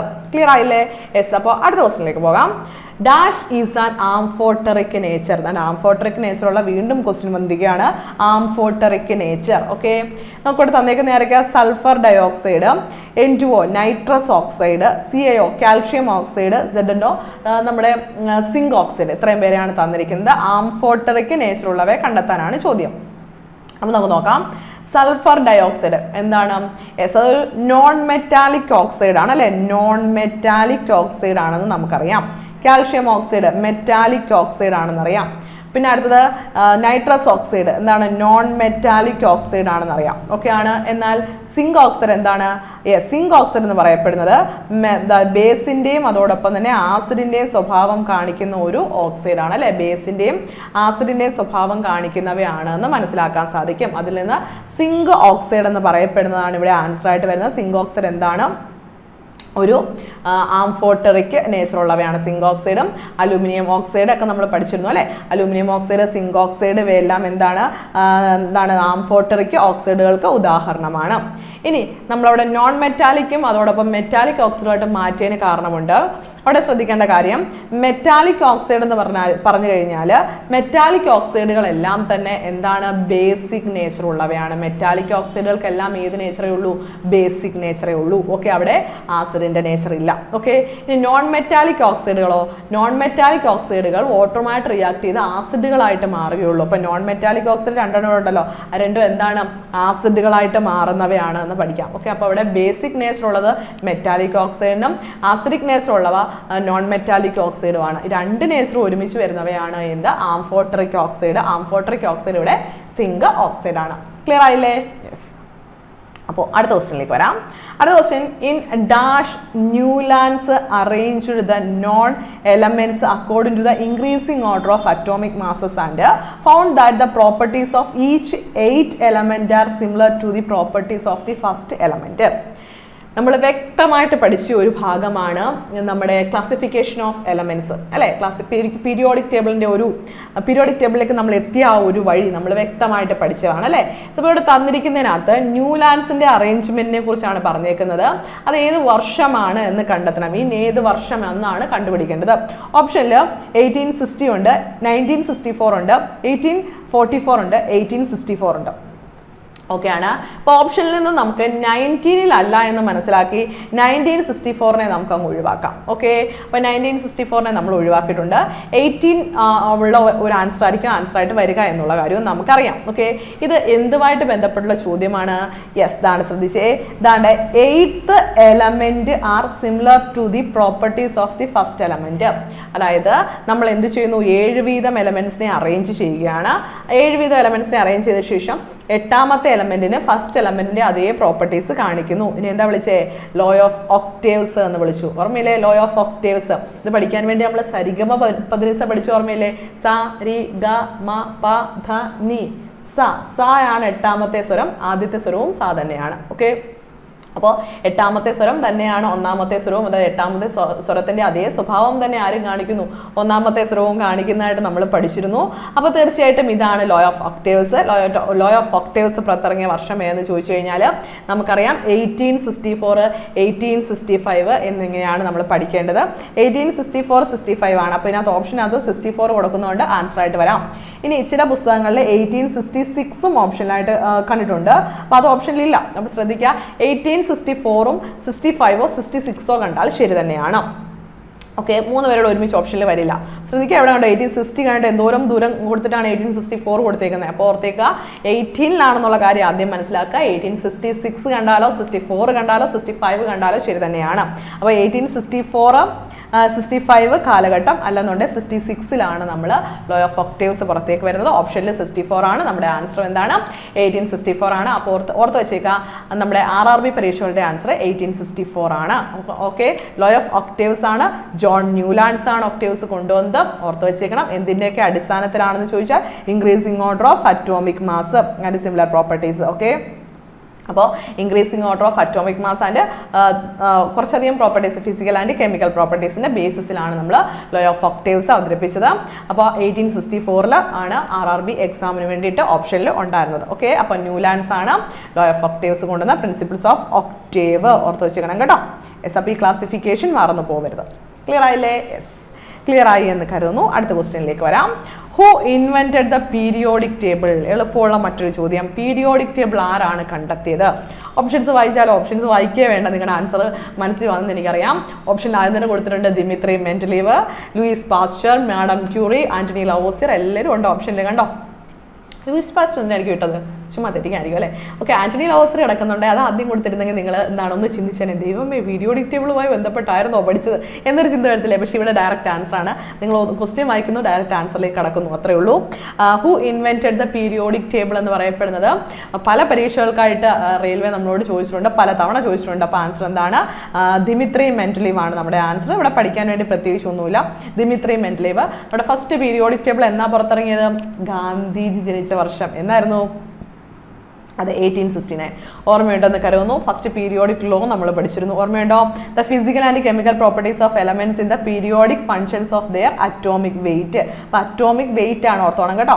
ഫിസിക്കൽ അതായത് മൂലകങ്ങളുടെ എന്താണ് രാസപരവും ഭൗതികപരവുമായ ഗുണങ്ങൾ അവയുടെ അറ്റോമിക ഭാരത്തിന്റെ ആവർത്തനമാണ് എന്ന് പറയുന്നതാണ് ഫസ്റ്റ് പീരിയോഡിക് ലോ. അത് കൊണ്ടുവന്ന മെൻഡലീഫ് ആണ്. മെൻഡലീഫിന്റെ പീരിയോഡിക് ടേബിൾ പുറത്തിറങ്ങുമ്പോൾ എത്ര എലമെന്റ്സ് ഉണ്ടായിരുന്നു ഈ ലോകത്ത്? 63 എലമെന്റ്സ് ഉണ്ടായിരുന്നു. പക്ഷെ എല്ലാവരെയും ഉൾപ്പെടുത്തിയില്ല പുള്ളി. പക്ഷെ 63 എലമെന്റ്സ് ഉണ്ടായിരുന്നു. ഓക്കെ. പിന്നെ ഗ്രൂപ്പുകളുടെ എണ്ണം 8 ആണ്. ഇവിടെ 9 ആണ് കൊടുത്തിരിക്കുന്നത്. 8 ഗ്രൂപ്പുകളാണുള്ളത്. പീരീഡുകൾ എത്ര ആയിരുന്നു? പീരീഡുകൾ 6 ആണ് കേട്ടോ. ഓർത്ത് വെച്ചേക്കണം. പീരീഡ് 6 ആണ്. അപ്പോൾ അതൊന്ന് ഓർത്ത് വെച്ചേക്കണം. 8 എന്താണ് ഗ്രൂപ്പുകളും 6 പീരീഡുകളുമാണ് മെൻഡലീഫിന്റെ പീരിയോഡിക് ടേബിളിൽ ഉണ്ടായിരുന്നത്. അപ്പോൾ ആ 2 നമ്പറും നിങ്ങൾ എന്ത് ചെയ്തിരിക്കുക? നല്ല രീതിയിൽ ഓർത്ത് വെച്ചിരിക്കുക. ഓക്കെ. ഇനി അടുത്തത് what is the Mendeleev's recurrent law based on? ഓക്കെയാണ്. ഈ മെൻലീഫ് കൊണ്ടുവന്ന ലോ എന്തിനെ ബേസ് ചെയ്താൽ ഇപ്പം അങ്ങോട്ട് പഠിച്ചുള്ളൂ അല്ലേ? അതായത് ഇപ്പം നമ്മൾ അങ്ങോട്ട് കേട്ടതേ ഉള്ളൂ. മെൻലീവ്സിന്റെ പീരിയോഡിക് ലോ എന്താ പഠിച്ചേ? The physical and chemical properties of elements are the periodic functions of their atomic wait എന്നാണ് നമ്മൾ പഠിച്ചത് അല്ലേ? ഈ അറ്റോമിക് വെയിറ്റിനെ നമുക്ക് അറ്റോമിക് മാസ് എന്ന് വിളിക്കാം. ഓക്കെ. അറ്റോമിക് വെയിറ്റിനെ നമുക്ക് എന്ത് വിളിക്കാം? അറ്റോമിക് മാസ് എന്ന് വിളിക്കാം. അപ്പോൾ നമുക്ക് ഡയറക്റ്റ് ആൻസറിലേക്ക് വരാൻ സാധിക്കും. ആൻസർ എന്താണ്? മെൻഡലീവിന്റെ പീരിയോഡിക് ടേബിൾ അറ്റോമിക് മാസ് അല്ലെങ്കിൽ അറ്റോമിക് വെയിറ്റിനെ അടിസ്ഥാനപ്പെടുത്തിയാണ് വന്നത്. അറ്റോമിക് മാസ് അല്ലെങ്കിൽ അറ്റോമിക് വെയിറ്റിനെ അടിസ്ഥാനപ്പെടുത്തി വന്ന പീരിയോഡിക് ടേബിൾ ആണ് ആരുടേത്? മെൻഡലീവിന്റെ പീരിയോഡിക് ടേബിൾ. അപ്പോൾ ഓർത്ത് വെച്ചേക്കാം, മറന്നു പോകരുത് കേട്ടോ. ഇവിടെ വേറെ തന്നേക്കുന്ന എല്ലാം തെറ്റാണ്. അറ്റോമിക് മാസ് അല്ലെങ്കിൽ അറ്റോമിക് വെയിറ്റ് ശ്രദ്ധിച്ചു വെക്കാം. പല കോമ്പറ്റേറ്റീവ് ലെവൽ എക്സാമുകൾക്കും അറ്റോമിക് വെയിറ്റും അറ്റോമിക് മാസും ഇട്ട് ഞാൻ കണ്ടിട്ടുണ്ട്. അപ്പോൾ ശ്രദ്ധിച്ചു വെച്ചേക്കണം. അറ്റോമിക് മാസ് കണ്ടാലും ശരിയാണ്, അറ്റോമിക് വെയിറ്റ് കണ്ടാലും ശരി തന്നെയാണ്. രണ്ടും കൂടെ ഒരുമിച്ച് ഓപ്ഷനിൽ വരില്ല. അങ്ങനെ വന്നു കഴിഞ്ഞാൽ എന്താണ്? രണ്ടും ഒരേ അർത്ഥം തന്നെയല്ലേ വരുന്നത്? അപ്പോൾ തന്നെ എന്ത് ചെയ്യും? ഡിലീറ്റ് ആയി പോകും. ശ്രദ്ധിച്ച് വെച്ചേക്കാം. ഇനി according to the Mendeleev's periodic law, ഇപ്പം അങ്ങോട്ട് പീരിയോഡിക് ലോ നമ്മൾ പഠിച്ചുള്ളൂ അല്ലേ? അപ്പോൾ according to the Mendeleev's periodic law elements were arranged on the basis of dash in the periodic table. ഇത് മെൻഡലീവിന്റെ പീരിയോഡിക് ടേബിളിൽ എലമെന്റ്സിനെ അറേഞ്ച് ചെയ്തിരിക്കുന്നത് എന്തിന്റെ ബേസിസിലാണെന്നാണ് ചോദ്യം. ഓപ്ഷൻ നോക്കിയേ. Increasing order of atomic number കൊടുത്തിട്ടുണ്ട്. അടുത്ത ഇൻക്രീസിംഗ് അറ്റോമിക് നമ്പർ. തീർച്ചയായിട്ടും മെൻഡലീവിന്റെ പീരിയോഡിക് ടേബിളിൽ എന്തുമായിട്ട് ബന്ധമില്ല? അറ്റോമിക് നമ്പറുമായി ബന്ധമില്ല. അപ്പോൾ ആ 2 ഓപ്ഷനും എന്താണ്? തെറ്റാണ് എന്ന് മനസ്സിലാക്കാം. ഇനി ഡിക്രീസിംഗ് ഓഫ് അറ്റോമിക് മാസ്. തീർച്ചയായിട്ടും നമുക്ക് പീരിയോഡിക് ടേബിളിനകത്ത് ഡിക്രീസിംഗ് ഓർഡർ ഇല്ല. എന്തേ ഉള്ളൂ? ഇൻക്രീസിംഗ് ഓർഡർ മാത്രമേ ഉള്ളൂ. അതിൽ നിന്ന് അതും നമുക്ക് തെറ്റാന്ന് മനസ്സിലാക്കാം. ഇനി എന്താണ്? Increasing order of atomic mass. Okay, കണ്ടോ? ഓപ്ഷൻ ഡിയിൽ കൊടുത്തിട്ടുണ്ട് increasing order of atomic mass എന്ന് കൊടുത്തിട്ടുണ്ട്. അപ്പം ശ്രദ്ധിച്ചു വെക്കേണ്ട കാര്യം, അപ്പോൾ അറ്റോമിക് മാസിന്റെ ബേസിസിലാണ് മെൻഡലീവ്സിന്റെ പീരിയോഡിക് ടേബിൾ വന്നത്. അത് increasing order of atomic mass or atomic weight ആണ്. Increasing order of atomic mass or atomic weight ആണെന്നുള്ള കാര്യം മറന്നു പോകരുത്. ക്ലിയർ ആയില്ലേ? യെസ്, ക്ലിയർ ആയി എന്ന് കരുതുന്നു. അടുത്ത ക്വസ്റ്റ്യനിലേക്ക് പോവാണ്. അടുത്ത ക്വസ്റ്റ്യൻ ഇതാണ്. Who design the modern periodic table? ഇതാണ് ചോദ്യം. മാറി. Modern periodic table according to with the physical and chemical properties of elements are the periodic functions of their atomic number. ഈ അറ്റോമിക് നമ്പറിന്റെ അടിസ്ഥാനത്തിലാണ് എന്താണ് മൂലകങ്ങളുടെ ഭൗതികവും രാസപരമായ ഗുണങ്ങൾ ആവർത്തിച്ച് വരുന്നതെന്ന് പറയുന്നത്. ഏത് മോഡേൺ പീരിയോഡിക് ടേബിൾ ആരാണ് അങ്ങനെ ഒന്ന് ഡിസൈൻ ചെയ്തത്? മോഡേൺ പീരിയോഡിക് ടേബിൾ അങ്ങനെ ഡിസൈൻ ചെയ്ത് ആരാണെന്നാണ് ചോദ്യം. അതായത് ഇത്രേ ഉള്ളൂ. അറ്റോമിക് നമ്പറിന്റെ ബേസിസിൽ മോഡേൺ പീരിയോഡിക് ടേബിൾ ആര് ഡിസൈൻ ചെയ്തു? ഇതാണ് ചോദ്യം. അപ്പോൾ മോഡേൺ പീരിയോഡിക് ടേബിൾ ആരുടെ സംഭാവനയാണ്? യെസ്, മോഡേൺ പീരിയോഡിക് ടേബിൾ എന്ന് പറയപ്പെടുന്നത് ഹെൻറി മോസ്ലിയുടെ ആണോ, ജോൺ ന്യൂലാൻഡ്സിന്റെ ആണോ, ദിമിത്രി മെൻഡലീവിന്റെ ആണോ, ലോഥർ മേയറിന്റെ ആണോ? ഇതും നമ്മൾ ഓൾറെഡി ബൈഹാർട്ട് ചെയ്ത് വെച്ചിരുന്ന കാര്യമാണ്. ഹെൻറി മോസ്ലിയുടെ ആണ്.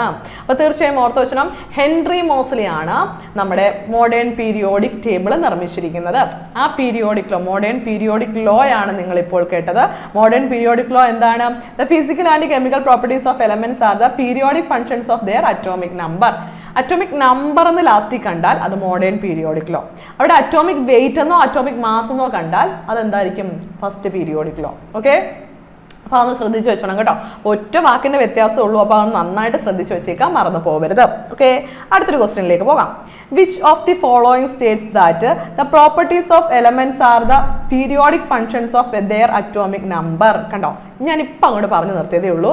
അതായത് അറ്റോമിക് നമ്പറിന്റെ അടിസ്ഥാനത്തിൽ എലമെന്റ്സിനെ അറേഞ്ച് ചെയ്തിരിക്കുന്നത് ഏത് ലോയിലാണെന്നുള്ള കാര്യമാണ്. ഓപ്ഷൻസ് വായിച്ചു നോക്കാം. മോഡേൺ പീരിയോഡിക് ലോയിലാണോ? അതോടൊപ്പം തന്നെ ഡോബറൈൻസിന്റെ ട്രയാഡ്സ്, അതാണ്ട് ഓർത്തോഷനെ ട്രയാഡ്സ് കൊണ്ടുവന്ന ആളുടെ പേരാണ് കൊടുത്തിരിക്കുന്നത് ഡോബറൈനോ കേട്ടോ. ഡോബറൈനേഴ്സിന്റെ ട്രയാഡ്സ്, ന്യൂലാൻഡ്സിന്റെ ഒക്ടേവ്, പിന്നെ മെൻഡലീവ്സ് പീരിയോഡിക് ലോ. അപ്പം നമുക്ക് നോക്കാം. നമ്മൾ പറഞ്ഞു അറ്റോമിക് നമ്പർ എന്ന് കണ്ടു കഴിഞ്ഞാൽ ആരേ വരുള്ളൂ? യെസ്, മോഡേൺ ആയിരിക്കും. മോഡേൺ പീരിയോഡിക് ലോയിലാണ് അറ്റോമിക് നമ്പറിനെ കുറിച്ച് പറഞ്ഞേക്കുന്നത്. ട്രയാഡ്സിനകത്തോ ഒക്ടേവ്സിനകത്തോ മെൻലിവിന്റെ പീരിയോഡിക് ലോയ്ക്കകത്തോ നമ്മൾ അറ്റോമിക് മാസ് ആണ് പറഞ്ഞേക്കുന്നത്. അവിടെ ആരില്ല, അറ്റോമിക് നമ്പർ ഇല്ല. അത് വ്യക്തമായിട്ട് ഓർത്ത് വെച്ചേക്കണം, തെറ്റിക്കരുത്. ക്ലിയർ അല്ലേ? യെസ്. അടുത്ത question, the modern periodic table was discovered by. Modern periodic table ആരാണ് കണ്ടെത്തിയത്? കണ്ടോ, ഇത് വീണ്ടും ആ ചോദ്യം ആവർത്തിച്ചിരിക്കുകയാണ്. അപ്പോൾ NTPSC ചോദിച്ചാൽ അതേ ചോദ്യം തന്നെ JEE പരീക്ഷയ്ക്ക് താണ്ടെ ആവർത്തിക്കപ്പെട്ടിരിക്കുന്നു എന്നുള്ള കാര്യം ഓർത്തണം. അപ്പോൾ ആവർത്തനങ്ങൾ ഒരുപാട് ഉണ്ടായിരിക്കും. പ്രീവിയസ് ക്വസ്റ്റ്യൻ നല്ല രീതിയിൽ പഠിച്ചിട്ടേ നിങ്ങൾ പോകാവുള്ളൂ കേട്ടോ, ഒരു കാരണവശാലും തെറ്റിക്കരുത്. യെസ്, നമുക്ക് നോക്കാം.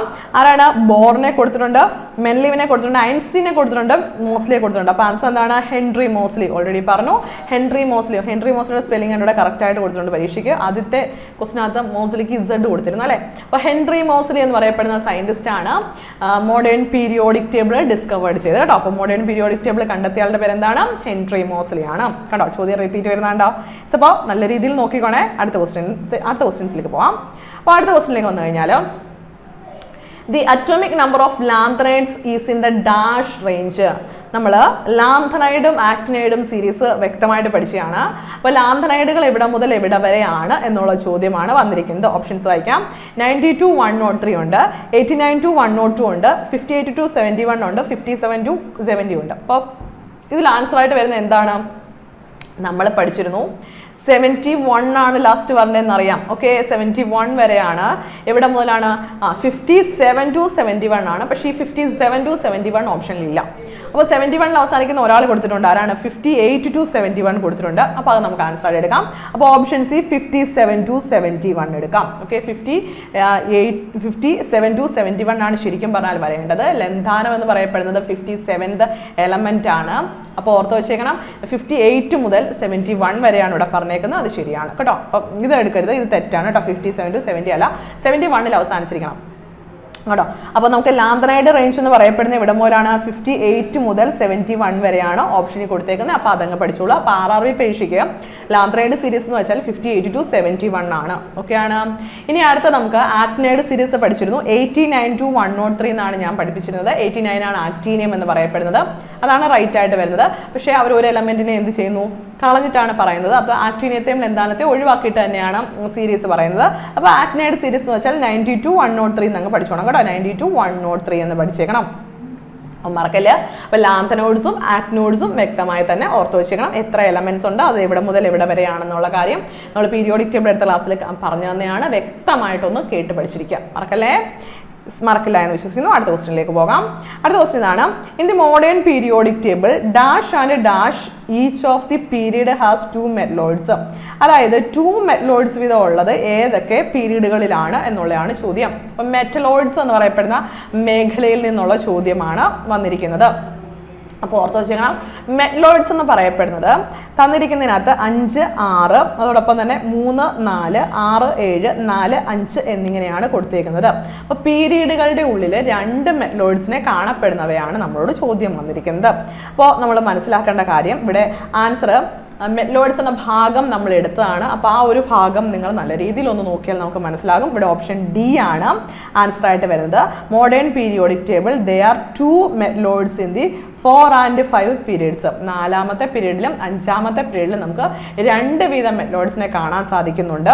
അപ്പോൾ period 4 has germanium and arsenic.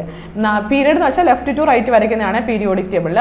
Periodic ടേബിളിൽ 4ാമത്തെ പീരീഡിനകത്ത് ജെർമേനിയവും ആഴ്സനിക്കിനെയും നമുക്ക് കാണാൻ സാധിക്കും. അപ്പോൾ ഓർത്ത് വെച്ചോണം, ആരൊക്കെയാണ്? ജെർമേനിയവും കാണാൻ സാധിക്കും, ആഴ്സനിക്കിനെയും കാണാൻ സാധിക്കും. ഓക്കെ, ഇനി അടുത്തത് പീരീഡ് 5നകത്ത് ആന്റിമണിയും ടെലൂറിയവും ഉണ്ട്. ആന്റിമണി SB ആണ്, ടെലൂറിയം TE ആണ്. ആന്റിമണിയും ടെലൂറിയത്തെയും നമുക്ക് 5ാമത്തെ പീരീഡിലും കാണാൻ സാധിക്കും. എന്താണ് മെറ്റലോയിഡ്സ്? മെറ്റൽസിന്റെയും നോൺ മെറ്റൽസിന്റെയും ക്യാരക്ടറിസ്റ്റിക്സ് കാണിക്കുന്നവരെയാണ് നമ്മൾ മെറ്റലോയിഡ്സ് എന്ന് പറയുക. നമുക്കറിയാം പീരിയോഡിക് ടേബിളിൽ 7 മെറ്റലോയിഡ്സ് ഉണ്ട്. ഇതിൽ ഏതൊക്കെ പീരീഡുകളിലാണ് 2 വീതം മെറ്റലോയിഡ്സിനെ കാണപ്പെടുക എന്ന് ചോദിച്ചാൽ 4th പീരീഡിലും 5th പീരീഡിലുമാണ്. ലെഫ്റ്റ് ടു റൈറ്റ് വരയ്ക്കുന്നതിനാണ് പീരീഡ് എന്ന് പറയുന്നത്. അപ്പോൾ 4th പീരീഡിൽ ആരൊക്കെയുണ്ട്? ജെർമേനിയവും ആഴ്സനിക്കും ഉണ്ട്. 5th പീരീഡിൽ ആന്റിമണിയും ടെലൂറിയവുമാണ് കാണപ്പെടുന്നത്. ആന്റിമണിയും ടെലൂറിയവും. ക്ലിയർ അല്ലേ? യെസ്. ഇനി അവിടെ നിന്ന് അടുത്തൊരു ക്വസ്റ്റ്യനിലേക്ക് വരികയാണ്. An element of atomic number 16 is present in the periodic table dash period. ഓക്കെയാണ്. അറ്റോമിക് നമ്പർ 16 ആണ്, 16ാമത്തെ അറ്റോമിക് നമ്പർ ഉള്ള എലമെന്റ് ആണ് പീരിയോഡിക് ടേബിളിൽ. അത് ഏത് പീരീഡിലാണ് കാണപ്പെടുക എന്നാണ് ചോദ്യം. ഓക്കെ, ഞാൻ പീരീഡും ഗ്രൂപ്പും ബ്ലോക്കും കണ്ടുപിടിക്കാൻ നിങ്ങളെ വ്യക്തമായിട്ട് പഠിപ്പിച്ചിരുന്നു. അറ്റോമിക് നമ്പർ 16 എന്ന് പറഞ്ഞു കഴിയുമ്പോൾ ആദ്യം മനസ്സിലേക്ക് വരേണ്ടത് എന്താണ്? അവയുടെ സബ്ഷെൽ ഇലക്ട്രോണിക് കോൺഫിഗറേഷൻ എഴുതാൻ വേണ്ടി പഠിക്കുക. അപ്പോൾ എങ്ങനെ വരും? 1s2 വരും, പിന്നെ 2s2 വരും, 2p6 വരും, പിന്നെ 3s2 വരും, പിന്നെന്താണ് 3p4 വരും അല്ലേ? 3p4 വരും. അപ്പം നമുക്ക് 16 വന്നു, 3p4 വന്നിരിക്കുകയാണ്. അപ്പോൾ ഈ 3p4 വന്നുമ്പോൾ നമുക്ക് 16ന്റെ സബ്ഷെൽ ഇലക്ട്രോണിക് കോൺഫിഗറേഷൻ കിട്ടി. ഇനി ഞാൻ പറഞ്ഞു അത് വന്ന് അവസാനിച്ചിരിക്കുന്നത് എവിടെയാണെന്ന് നോക്കുക. ഓക്കെയാണ്, അവസാനിച്ചിരിക്കുന്നത് നോക്കുക. എന്നിട്ട് ആ എഴുതിയിരിക്കുന്ന ഈ പി എന്ന് എഴുതിയിരിക്കുന്ന ആ മൂലകം ഉൾപ്പെടുന്ന ബ്ലോക്കാണ്. ബ്ലോക്കിന്റെ ലെഫ്റ്റ് സൈഡിൽ എഴുതിയിരിക്കുന്നതാണ് ആ മൂലകം ഉൾപ്പെടുന്ന പീരീഡ്. ആ മൂലകം ഉൾപ്പെടുന്ന പീരീഡ്. ഓക്കെ, അപ്പോൾ അതിൽ നിന്ന് മനസ്സിലാക്കാം 16th എലമെന്റ് എന്ന് പറയുന്നത് 16th അറ്റോമിക് നമ്പർ ഉള്ള എലമെന്റ് 3rd പീരീഡിലാണ് ഉൾപ്പെടുന്നത്. ഏത് പീരീഡിലാണ് ഉൾപ്പെടുന്നത്? 3rd പീരീഡിലാണ് ഉൾപ്പെടുന്നത്. ഒരു കാരണവശാലും എന്തെങ്കിലും മറന്നു പോവല്. 3rd പീരീഡിൽ ഉൾപ്പെടുന്ന എലമെന്റ് ആണ് ഏത്? അറ്റോമിക് നമ്പർ 16 ഉള്ള എലമെന്റ്. ഇനി എൻ്റെ ഗ്രൂപ്പ് ഒന്ന് കണ്ടുപിടിച്ച് പറഞ്ഞേ. ഗ്രൂപ്പ് എങ്ങനെ വരും? എസ് ഗ്രൂപ്പ് കണ്ടുപിടിക്കാൻ മുകളിൽ എഴുതിയിരിക്കുന്ന ഇലക്ട്രോൺസ് എത്ര ഉണ്ട്? 4 ഇലക്ട്രോൺസ്. 4 ഇലക്ട്രോൺസ് പ്ലസ് പി ബ്ലോക്കിൽ അവസാനിച്ചാൽ കണ്ടീഷൻ പ്രകാരം 12 ആഡ് ചെയ്യണം. 12 ആഡ് ചെയ്യുമ്പോൾ എത്ര വരും? 16 എന്ന് വരും. 16 എന്ന് പറയപ്പെടുന്നത് ആരാണ്? 16th എലമെന്റ് എന്ന് വെച്ചാൽ അത് സൾഫർ ആണ്. സൾഫർ ആണ്, മറക്കല്ലേ. 16th എലമെന്റ് ആരാണ്? സൾഫർ ആണ്. ഓക്കെ ആണ്. അപ്പോൾ അത് നമുക്ക് പെട്ടെന്ന് ലഭിച്ചു. അതാണ് ഇവിടെ കൊടുത്തിട്ടുണ്ട്. The 3rd period of the modern periodic table contains 8 elements which are ഏതൊക്കെയാണെന്ന് കണ്ടുപിടിക്കണം. പീരീഡ് ആണ് പറഞ്ഞേക്കുന്നത്. പീരീഡ് തെറ്റിപ്പോലെ പീരീഡിലുള്ളതാണ് പറഞ്ഞേക്കുന്നത്. പീരീഡിൽ സോഡിയത്തെ കാണാം, മഗ്നീഷ്യം ഉണ്ട്, അലൂമിനിയം ഉണ്ട്, സിലിക്കൺ ഉണ്ട്, ഫോസ്ഫറസ് ഉണ്ട്, സൾഫർ. ഈ സൾഫറിനെ ചോദിച്ചേ. ക്ലോറിൻ ഉണ്ട്, ആർഗൺ ഉണ്ട്. ഇത്രയും പേരുമാണ് നമ്മുടെ ഏത് പീരീഡിൽ കാണപ്പെടുന്നത്? 3rd പീരീഡിൽ കാണപ്പെടുന്നത്. നിങ്ങൾ ഗ്രൂപ്പുമായിട്ട് കമ്പയർ ചെയ്യൽ പീരീഡാണ് പറഞ്ഞേക്കുന്നത്, പീരീഡ്. അപ്പോൾ വ്യക്തമായിട്ട് ഗ്രൂപ്പുകളും പീരീഡുകളും പഠിച്ചിരിക്കണം. പക്കയാണ്. അവിടെ ചോദ്യങ്ങൾ നിരവധി ഉണ്ട്. എക്സാമിൻ്റെ പേരടക്കം ഞാൻ കൊടുത്തിട്ടുണ്ട്, ഡേറ്റ് അടക്കം കൊടുത്തിട്ടുണ്ട്. അപ്പോൾ ഓർത്ത് വെച്ചേക്കാം, മറന്നു പോകരുത്. ഓക്കെ, ഇനി അടുത്തൊരു ക്വസ്റ്റ്യനിലേക്ക് വരാം. അടുത്തൊരു ക്വസ്റ്റ്യൻ ആണ്, which of the following inert gas ആണ് which of the following inert gas kept in the period 4? Period 4ൽ വരുന്നതാണ്. പീരിയോഡിക് ടേബിളിൽ പീരീഡ് 4ൽ വരുന്ന നമ്മുടെ ഇനേർട്ട് ഗ്യാസ് ഏതെന്നാണ്. ഇനേർട്ട് ഗ്യാസ് ഏതൊക്കെ അറിയാം? നമുക്ക് ഹീലിയത്തെ അറിയാം. ഓക്കെ, നിറം ഒന്ന് മാറ്റിക്കോട്ടെ, കാണാൻ പറ്റത്തില്ല. ഹീലിയം ഉണ്ട്. അടുത്ത ഏതാണ്? നിയോൺ. ഹീലിയം HE ആണ്. Helium, neon. അടുത്ത ആരാണ്? ആർഗൺ, ക്രിപ്റ്റൺ പറഞ്ഞോ, സെനോൺ പറഞ്ഞോ, റെഡോൺ, ഓർഗാനിസം. ഇത്രയും പേരുമാണ്. ഓക്കെ, ഫസ്റ്റ് പീരീഡിൽ ഹീലിയം ഉണ്ട്, സെക്കൻഡ് പീരീഡിൽ നിയോൺ ഉണ്ട്, 3rd പീരീഡിൽ ആർഗൺ ഉണ്ട്, 4th പീരീഡിൽ ആരുണ്ട്? ക്രിപ്റ്റൺ ഉണ്ട്. ചോദ്യം എന്തായിരുന്നു? 4th പീരീഡ് പീരിയോഡിക് ടേബിളിന്റെ 4th പീരീഡിൽ കാണപ്പെടുന്നത് ആരെയാണെന്നാണ് ചോദ്യം. അപ്പോൾ ആൻസർ എന്താണ്? നമുക്ക് ഡയറക്റ്റ് ആൻസർ ക്രിപ്റ്റൺ. ഓപ്ഷൻ ഉണ്ടോ നോക്കിയേ. റെഡോൺ ഉണ്ട്, സെനോൺ ഉണ്ട്, ആർഗൺ ഉണ്ട്. ഓപ്ഷൻ ഡിയിൽ കിടക്കുന്നു ആര്? ക്രിപ്റ്റൺ. ക്രിപ്റ്റൺ സിമ്പൽ KR ആണ്. സിമ്പിളായിട്ട് നമ്മൾ പീരീഡ് കണ്ടുപിടിച്ചു. ഇനി എഴുതി നോക്കിയും കണ്ടുപിടിക്കാം. പക്ഷെ എഴുതി നോക്കി കണ്ടുപിടിക്കാൻ ഇവിടെ അറ്റോമിക് നമ്പർ തന്നിട്ടുണ്ടോ? ഇല്ല. അറ്റോമിക് നമ്പർ തരാത്തതുകൊണ്ട് നമ്മൾ എന്ത് ചെയ്യണം? 18th ഗ്രൂപ്പിനെ കംപ്ലീറ്റ് മനസ്സിലാക്കി വെക്കണം. നോൺ മെറ്റൽസ് എന്നൊരു ടോപ്പിക്ക് നമുക്ക് തന്നിട്ടില്ലേ? എസ് ഉണ്ട്. അപ്പോൾ നോൺ മെറ്റൽസ് എന്ന ടോപ്പിക്കിനകത്ത് നമ്മൾ വ്യക്തമായിട്ട് നോൺ മെറ്റൽസ് ആയിട്ട് ആരെ പഠിച്ചിട്ടുണ്ട്? ഈ പറയുന്ന എല്ലാ എലമെന്റ്സിനെയും പഠിച്ചിട്ടുണ്ട്. ഞാൻ നിരവധി തവണ റിപ്പീറ്റ് ചെയ്തതെല്ലാം ഞാൻ നിങ്ങൾക്ക് പറഞ്ഞു തന്നെയാണ്. ഓർമ്മയുണ്ട് എന്ന് കരുതുന്നു. ഓക്കെ, അടുത്ത ക്വസ്റ്റ്യനിലേക്ക് പോകുന്നു. അടുത്ത question, the element which of this lanthanide series which atomic number 58? Yes, നമ്മുടെ 58th എലമെന്റ് ഏതാണെന്നാണ് ചോദ്യം. ആക്ടിനൈഡ്സുമായിട്ട് ബന്ധപ്പെട്ട്, ലാന്ത്രൈഡ്സും ആക്ടിനൈഡ്സുമായിട്ട് ബന്ധപ്പെട്ടുള്ള ഭാഗമാണ്. ഇതിൽ ലാന്ത്രൈഡ് സീരീസിൽ 58th എലമെന്റ് ഏതാണെന്നാണ് ചോദ്യം. ലാന്ത്രൈഡ് സീരീസ് ആകുമ്പോൾ ആദ്യം തന്നെ ഓപ്ഷൻ ആര് കാണും? ലെന്താനം ഇടും തെറ്റിക്കാൻ വേണ്ടി. ഞാൻ ഓൾറെഡി പറഞ്ഞു 57th എലമെന്റ് ആണ് ലെന്താനം എന്ന്. അതുകൊണ്ട് നിങ്ങൾക്ക് തെറ്റുകയില്ല എന്ന് എനിക്കറിയാം. ഓക്കെ, ഇനി ആരുണ്ട്? പിന്നെ കൊടുത്തേക്കുന്നത് സ്ട്രെയിനിയം എന്ന് പറയപ്പെടുന്നത്, സീറിയം, തോറിയം. ഇത്രയും പേരെയാണ് കൊടുത്തേക്കുന്നത്. ആൻസർ വ്യക്തമായിട്ട് ലാന്ത്രൈഡ് സീരീസ് പഠിച്ചു വെച്ചേക്കുന്നതൊക്കെ അറിയാം. 58th എലമെന്റ് എന്ന് വെച്ചാൽ സീറിയമാണ്. ഏതാണ്? സീറിയം. ഇതാണ് സീറിയം എന്ന് പറയപ്പെടുന്നതാണ് 58th എലമെന്റ് ആയിട്ട് വരുന്നത്. ഓക്കെയാണ്. അപ്പോൾ ഓർത്ത് വെച്ചേക്കണം. അപ്പോൾ നല്ല രീതിയിൽ തന്നെ ഓർത്ത് വെച്ചേക്കണം. ലെന്താനം, ലാന്ത്രൈഡ് എന്ന് പറയപ്പെടുന്ന സീരീസിൽ ലെന്താനം എന്ന് പറയപ്പെടുന്ന എലമെന്റിന്റെ പേരിൽ നിന്നാണ് ലാന്ത്രൈഡ് സീരീസിന് പേര് ലഭിച്ചത്. ലെന്താനം എന്ന് പറയപ്പെടുന്ന 57th എലമെന്റ് ആണ്. 57th എലമെന്റ് ആണ്. 58th ആരാണ്? സീറിയം എന്ന് പറയപ്പെടുന്ന എലമെന്റ് ആണ് എന്തായിട്ട് വരുന്നത്? 58th ആയിട്ട് വരുന്നത്. ഓക്കെ ആണ്. അപ്പോൾ ഒരു കാരണവശാലും മറക്കാൻ പാടില്ല. അപ്പോൾ ലെന്താനം മുതൽ ലുട്ടേഷ്യം വരെ ഞാൻ പറഞ്ഞിരുന്നു, ലെന്താനം മുതൽ ലുട്ടേഷ്യം വരെ മറക്കോടേ ഇല്ല. അപ്പോൾ ഓർത്ത് വെച്ചേക്കണം, ലെന്താനം മുതൽ എവിടെ വരെയാണ്? ലെന്താനം LA മുതൽ ലുട്ടേഷ്യം LU വരെ, 57 മുതൽ 71 വരെ. ഇത്രയും പേരെ നമ്മൾ ലാന്ത്രനൈഡ് സീരീസ് ആയിട്ട് പഠിച്ചു വെച്ചോണം. ഓക്കെ ആണ്. ആക്ടിനൈഡ് സീരീസ് എവിടെ മുതൽ എവിടെ വരെയാ? 89 to 103 ആണ്. 89 to 103 ആണ്. ആര് മുതൽ ആക്ടീനിയം മുതൽ ലോറൻഷ്യം വരെ. ഞാൻ ആക്ടീനിയം മുതൽ ലോറൻഷ്യം വരെയുള്ളവരുടെ പേരാണ് പറഞ്ഞേക്കുന്നത്. ഇതിൽ റെയിൽവേ പരീക്ഷയ്ക്ക് 58 മുതൽ പഠിച്ചാൽ മതി. 58 മുതൽ 71 വരെ RRB റെയിൽവേ പരീക്ഷകൾക്ക് പഠിച്ചാൽ മതി. അതുപോലെ ആക്ടീനിയം മുതൽ ലോറൻഷ്യം വരെയുള്ളവയെന്ന് പറയുമ്പോൾ 90 to 103 എന്ന് പഠിച്ചാൽ മതി. ഓക്കെ ആണ്. അപ്പോൾ ഓരോ കോമ്പറ്റേറ്റീവ് ലെവൽ എക്സാമിനും ഓരോ തരത്തിലാണ് ആൻസറുകൾ വരുന്നത്. അപ്പോൾ ശരിക്കും പറഞ്ഞാൽ ലെന്താനം മുതൽ ലുട്ടേഷ്യം വരെയാണ് lanthanide series. Actinide series 89 to 103 ആണ്. ആക്ടീനിയം ടു ലോറൻഷ്യം ആണ്. ഓക്കെ. അപ്പോൾ ഇവിടെ 90 എന്നുള്ളതാണ്, ഞാൻ 80 ആയിപ്പോയി, 90. ഓക്കെ. അപ്പോൾ ക്ലിയർ ആയെന്ന് കരുതുന്നു. ഞാൻ അടുത്തൊരു ക്വസ്റ്റ്യനിലേക്ക് വരാം. Dash is not an actinoid. Actinoid അല്ലാത്തത് ആര്? ഈ ക്വസ്റ്റ്യൻ നിങ്ങൾക്ക് അറ്റൻഡ് ചെയ്യണമെന്നുണ്ടെങ്കിൽ എന്ത് പഠിച്ചു വെച്ചേക്കണം? ഈ ലാന്ത്രനോയിഡ് സീരീസും ആക്ടിനോയിഡ് സീരീസിലുള്ള എലമെന്റ്സ് ഏതൊക്കെയാണെന്ന് മനസ്സിലാക്കി വെക്കേണ്ടതായിട്ടുണ്ട്. ഓക്കെ. ഓപ്ഷനിലേക്ക് വരാം. തോറിയം ഉണ്ട്, അതോടൊപ്പം തന്നെ നൊബീലിയം ഉണ്ട്, ടെർബിയം ഉണ്ട്, ഫെർമിയം ഉണ്ട്. ഓക്കെ. Thorium, നൊബീലിയം, fermium. ഓക്കെ. ഇതിനകത്ത് ഉൾപ്പെടാത്തത് ടെർബിയം ആണ് കേട്ടോ. ടെർബിയം എന്ന് പറയപ്പെടുന്ന എലമെന്റ് ഇവിടെ വരുന്നതല്ല. നമുക്ക് പീരിയോഡിക് ലാന്ത്രനൈഡ് സീരീസ് വരുന്നതാണ്, ആക്ടിനൈഡ് സീരീസ് വരുന്നതല്ല. ആക്ടിനൈഡ് സീരീസിൽ ഉൾപ്പെടാത്ത എലമെന്റ് ആണ് ഏത്? ടെർബിയം എന്ന് പറയപ്പെടുന്നത്. കേട്ടോ. While element terbium is an lanthanide series. Lanthanide സീരീസിൽ വരുന്നതാണ് ടെർബിയം എന്ന് പറയുന്നത്. ഇനി നൊബീലിയം, അതുപോലെ തന്നെ തോറിയം, ഫെർമിയം. ഈ പറയുന്ന ഫെർമിയം എന്ന് പറഞ്ഞാൽ പീരിയോഡിക് ടേബിളിലെ 100th എലമെന്റ് ആണ്. എൻറിക്കോ ഫെർമി എന്ന് പറയപ്പെടുന്ന സയന്റിസ്റ്റിന്റെ പേരിൽ അറിയപ്പെടുന്ന എലമെന്റ് ആണ് ഫെർമിയം. നമുക്കറിയാം എത്രയാണ് നമ്മുടെ 100th എലമെന്റ് ആണെന്നുള്ള കാര്യം ഓർത്ത് വെച്ചേക്കണം കേട്ടോ. അപ്പോൾ ഇതൊന്നും മറന്നുപോയില്ല. ആക്ടീനിയത്തിന്റെ സിമ്പൽ AC ആണ്, തോറിയം TH ആണ്, പിന്നെ പ്രൊക്ലാക്ടീനിയം എന്ന് പറയപ്പെടുന്നത് TA ആണ്, യുറാനിയം U ആണ്. കുറേ അധികം എലമെന്റ്സ് ഉണ്ട്. അപ്പോൾ നിങ്ങൾ മനസ്സിലാക്കേണ്ടത് ആക്ടിനൈഡ് സീരീസ് കംപ്ലീറ്റും ലാന്ത്രനൈഡ് സീരീസ് കംപ്ലീറ്റും എന്ത് ചെയ്യുക? പേരടക്കം പഠിച്ചു വെച്ചേക്കുക, തെറ്റിക്കരുത്. ക്ലിയർ? യെസ്. ഇനി അടുത്ത ക്വസ്റ്റ്യനിലേക്ക് വരാം. Symbol of methane is. Organic chemistry ഉണ്ട്, നമുക്കറിയാം. Symbol of മീഥേനീസ്.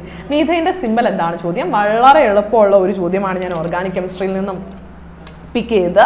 എന്താണെന്ന് ചോദിച്ചു കഴിഞ്ഞാൽ സിമ്പൽ ഓഫ് മീഥേൻ. മീഥേൻ്റെ സിമ്പലാണ്. മീഥേൻ എന്ന് പറഞ്ഞു കഴിഞ്ഞാൽ നമുക്കറിയാം അതിനകത്ത് മെത്തിലാണ് സ്റ്റാർട്ട് ചെയ്യുന്നത്. മെത്ത്, മീഥേൻ്റെ പേര് സ്റ്റാർട്ട് ചെയ്യുന്ന മെത്തിലാണ്. മെത്ത് ആകുമ്പോൾ എത്ര കാർബൺ ഉണ്ടായിരിക്കും? ഒരു കാർബണേ ഉണ്ടായിരിക്കുള്ളൂ. അപ്പോൾ തീർച്ചയായിട്ടും നമ്മൾ ആ ഒരു കാർബൺ എന്നുള്ളത് എന്ത് ചെയ്യുകയാണ്? കൊടുക്കുകയാണ്. ഒറ്റ ഒരു കാർബണേ ഉള്ളൂ. അതിൻ്റെ ആ ഒരു C നമ്മൾ എന്ത് ചെയ്യുന്നു? ഇവിടെ കൊടുത്തിരിക്കുന്നു. ഇനി ഇവിടെ മീഥെയിൻ ആണ്, AN ആണ്, സിംഗിൾ ബോണ്ട് ആയിരിക്കും. സിംഗിൾ ബോണ്ട് ആണെങ്കിൽ ഇതാണ്ട് ഇവിടെ 4 സിംഗിൾ ബോണ്ട്. കാർബണിൻ്റെ വാലൻസി 4 അല്ലേ? കാർബണിൻ്റെ വാലൻസി 4 നമ്മൾ സിംഗിൾ ബോണ്ട് ഇട്ട് കൊടുത്തു.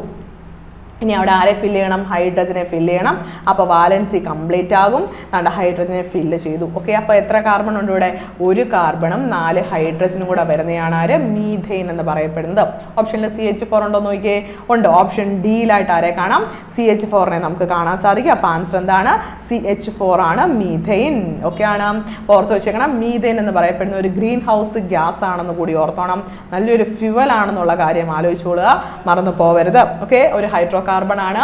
ഏറ്റവും സിംപ്ലസ്റ്റ് ഹൈഡ്രോ കാർബൺ എന്നറിയപ്പെടുന്നതാണ് മീഥേൻ എന്ന് പറയുന്നത്. ഓക്കെ. മീഥേൻ കണ്ടെത്തിയത് അലക്സാണ്ടർ വോൾട്ടെ ആണ്. അപ്പോൾ അത് മറന്നു പോകരുത്. ഇനി അടുത്തൊരു ക്വസ്റ്റ്യൻ ആണ്. What is the chemical formula of propyne? Propyne.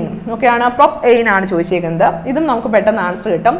Meth, word root അറിയാവുന്നവർക്ക് പെട്ടെന്ന് കിട്ടും. മെത്ത് എന്ന് പറഞ്ഞു കഴിഞ്ഞാൽ ഒരൊറ്റ കാർബൺ ഉള്ളവയ്ക്കാണ് നമ്മൾ എന്ത് പറയുക? മെത്ത് എന്ന് പറയുക. ഓക്കെ ആണ്.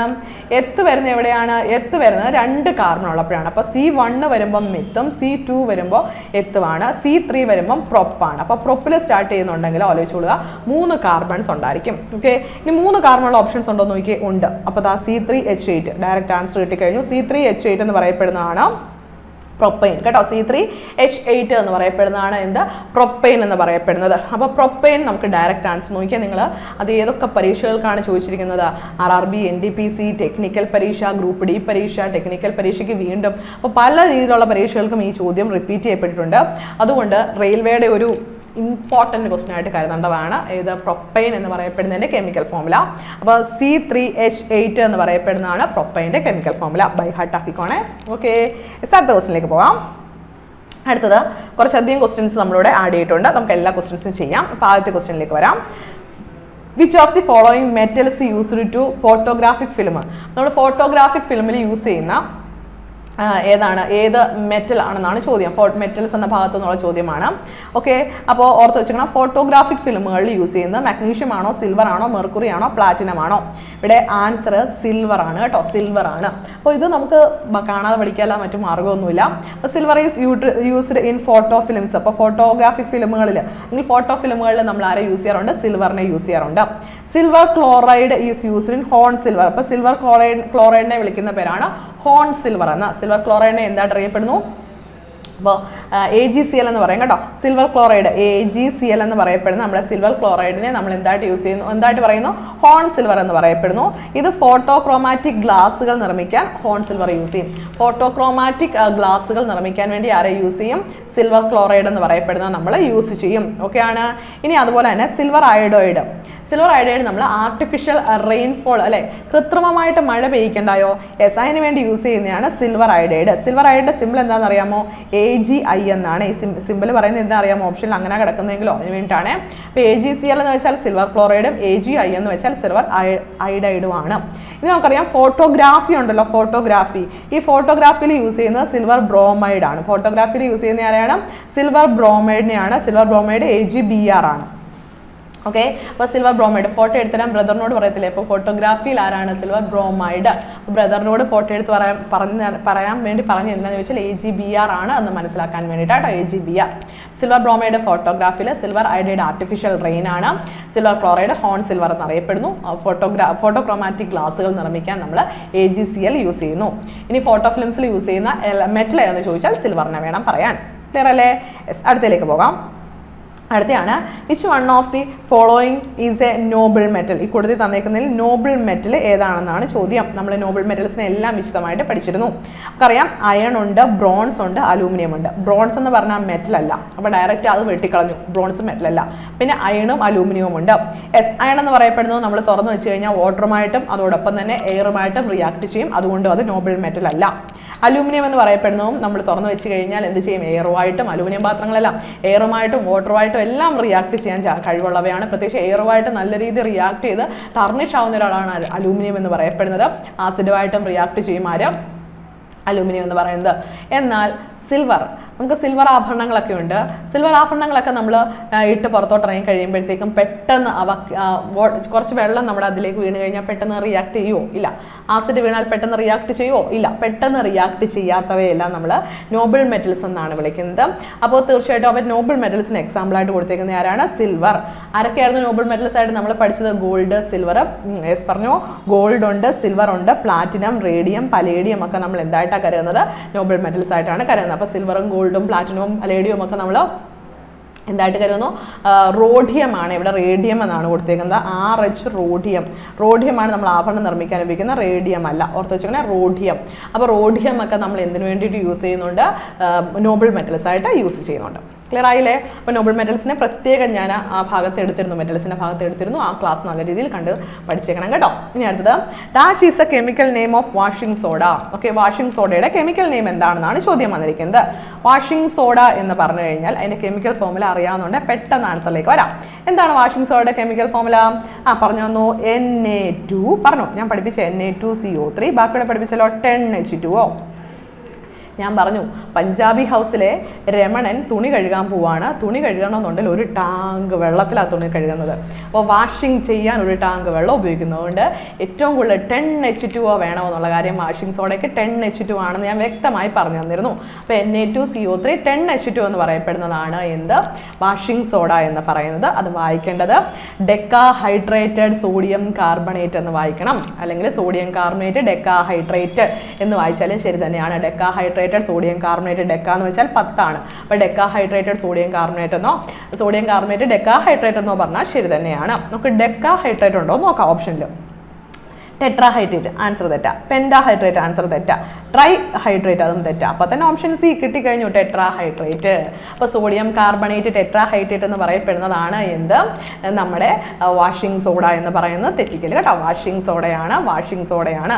ഇനി ബേക്കിംഗ് സോഡ പഠിപ്പിച്ചായിരുന്നല്ലോ. ബേക്കിംഗ് സോഡ എന്താ, സോഡിയം ബൈകാർബണേറ്റ് ആണ് ബേക്കിംഗ് സോഡ. അതിന്റെ സിമ്പിൾ എന്താ, NaHCO3 പഠിച്ചല്ലേ? അതെ. സോഡിയം ഹൈഡ്രോക്സൈഡിന്റെ പേരെന്താ പഠിച്ചേ? യെസ്, അതായത് കോസ്റ്റിക് സോഡ. നമ്മൾ എവിടെയാ കോസ്റ്റിക് സോഡ ഉപയോഗിക്കുന്നത്? കോസ്റ്റിക് സോഡ നമ്മൾ എന്താണ്, വാഷിംഗ് സോപ്പുകളിൽ നമ്മൾ യൂസ് ചെയ്യാറുണ്ട്. വാഷിംഗ് സോപ്പില്ലേ, നമ്മൾ അലക്കാൻ വേണ്ടി ഉപയോഗിക്കുന്ന അലക്ക് സോപ്പിലൊക്കെ നമ്മൾ ആരെ ഉപയോഗിക്കുന്നു? കോസ്റ്റിക് സോഡ, സോഡിയം ഹൈഡ്രോക്സൈഡിനെ യൂസ് ചെയ്യുന്നു. ഇനി കോസ്റ്റിക് പൊട്ടാഷിനെ പഠിപ്പിച്ചായിരുന്നല്ലോ. എന്തായിരുന്നു കോസ്റ്റിക് പൊട്ടാഷ്? കോസ്റ്റിക് പൊട്ടാഷ് എന്നറിയപ്പെടുന്നത് പൊട്ടാസ്യം ഹൈഡ്രോക്സൈഡ്. ഓർമ്മയില്ലേ? Caustic potash. Okay, caustic potash എന്നറിയപ്പെടുന്നതാണ് പൊട്ടാസ്യം ഹൈഡ്രോക്സൈഡ്. ഇതാണ് നമ്മൾ കുളിക്കുന്ന സോപ്പിനകത്ത്, ബാത്തിങ് സോപ്പിനകത്ത് കാണപ്പെടുന്നത്. ഓർമ്മ വന്നില്ലേ? ബാത്തിങ് സോപ്പിനകത്ത് കാണപ്പെടുന്നത്. ഓക്കെ, ഇനി അടുത്തയിലേക്ക് വരികയാണ്. അടുത്ത എന്താ കൊടുത്തിരുന്നത്? Copper sulphate. അതിനെ ബ്ലൂ വിട്രിയോൾ എന്നാണ് അറിയപ്പെടുന്നത് കേട്ടോ. കോപ്പർ സൾഫേറ്റ് തുരിശെന്ന് വിളിക്കും, ബ്ലൂ വിട്രിയോൾ. CuSO4. ചിലപ്പോൾ അതിൻ്റെ ഹൈഡ്രേറ്റ് ചോദിക്കുകയാണെങ്കിൽ പെൻറ്റാ ഹൈഡ്രേറ്റാ, 5H2 കേട്ടോ. അപ്പോൾ CuSO4 5H2 എന്ന് പറയപ്പെടുന്നതാണ് നമ്മുടെ ബ്ലൂ വിട്രിയോൾ എന്നറിയപ്പെടുന്നത്. ഇനി കാൽഷ്യം സൾഫേറ്റ് ഹെമി ഹൈഡ്രേറ്റഡ് എന്ന് വെച്ച് കഴിഞ്ഞാൽ ആരാണ്?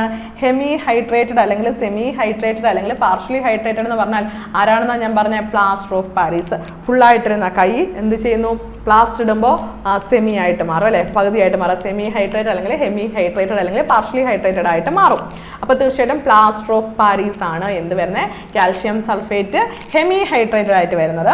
അതിൻ്റെ സിമ്പിൾ എന്താണ്? CaSO4 ½ ഓർമ്മയുണ്ടോ? CaSO4 ½ അപ്പോൾ ഒരു കാര്യം ചോദിച്ചോട്ടെ, നമ്മൾ CaSO4 2H2 പഠിച്ചിട്ടില്ലേ? ഉണ്ട്. CaSO4 2H2 അതെന്തായിരുന്നു? ഡൈഹൈഡ്രേറ്റഡ്. കാൽഷ്യം സൾഫേറ്റ് ഡൈഹൈഡ്രേറ്റഡ് പഠിച്ചില്ല, എന്തുവായിരുന്നു? യെസ്, അതാണ് നമ്മുടെ ജിപ്സം എന്ന് പറയപ്പെടുന്നത്. ഓർമ്മ വന്നോ? ജിപ്സം. ഓക്കെ, ഇതെല്ലാം നമ്മൾ വ്യക്തമായിട്ട് പഠിച്ചതാണ്. ഇതെല്ലാം നമുക്ക് പരീക്ഷയ്ക്ക് പ്രതീക്ഷിക്കാം, ഓർത്ത് വെച്ചിരിക്കാം. ഓക്കെ ആണ്. യെസ്, ഇനി നമുക്ക് ലാസ്റ്റ് സെറ്റ് ഓഫ് ക്വസ്റ്റ്യൻസിലേക്ക് പോകാം. അടുത്തൊരു സെറ്റ് ക്വസ്റ്റ്യൻ ഞാൻ തന്നിരിക്കുകയാണ്. Dash is an allotrope of carbon. Okay, കാർബണിന്റെ ഭാഗം വന്നിരിക്കുന്നു. Dash is not allotrope of carbon. നോട്ടൂടെ കിടപ്പുണ്ട്, നോട്ടൂടെ ശ്രദ്ധിച്ചോണേ. ഡാഷ് ഈസ് നോട്ട്, കണ്ടോ? Not a allotrope of carbon. അപ്പോൾ കാർബണിന്റെ അലോട്രോപ്പ് അല്ലാത്തതെന്ന് കണ്ടുപിടിക്കണം. അപ്പോൾ നമ്മൾ അലോട്രോപ്പുകളെല്ലാം പഠിച്ചാലേ ആരൊക്കെ ഉണ്ട്?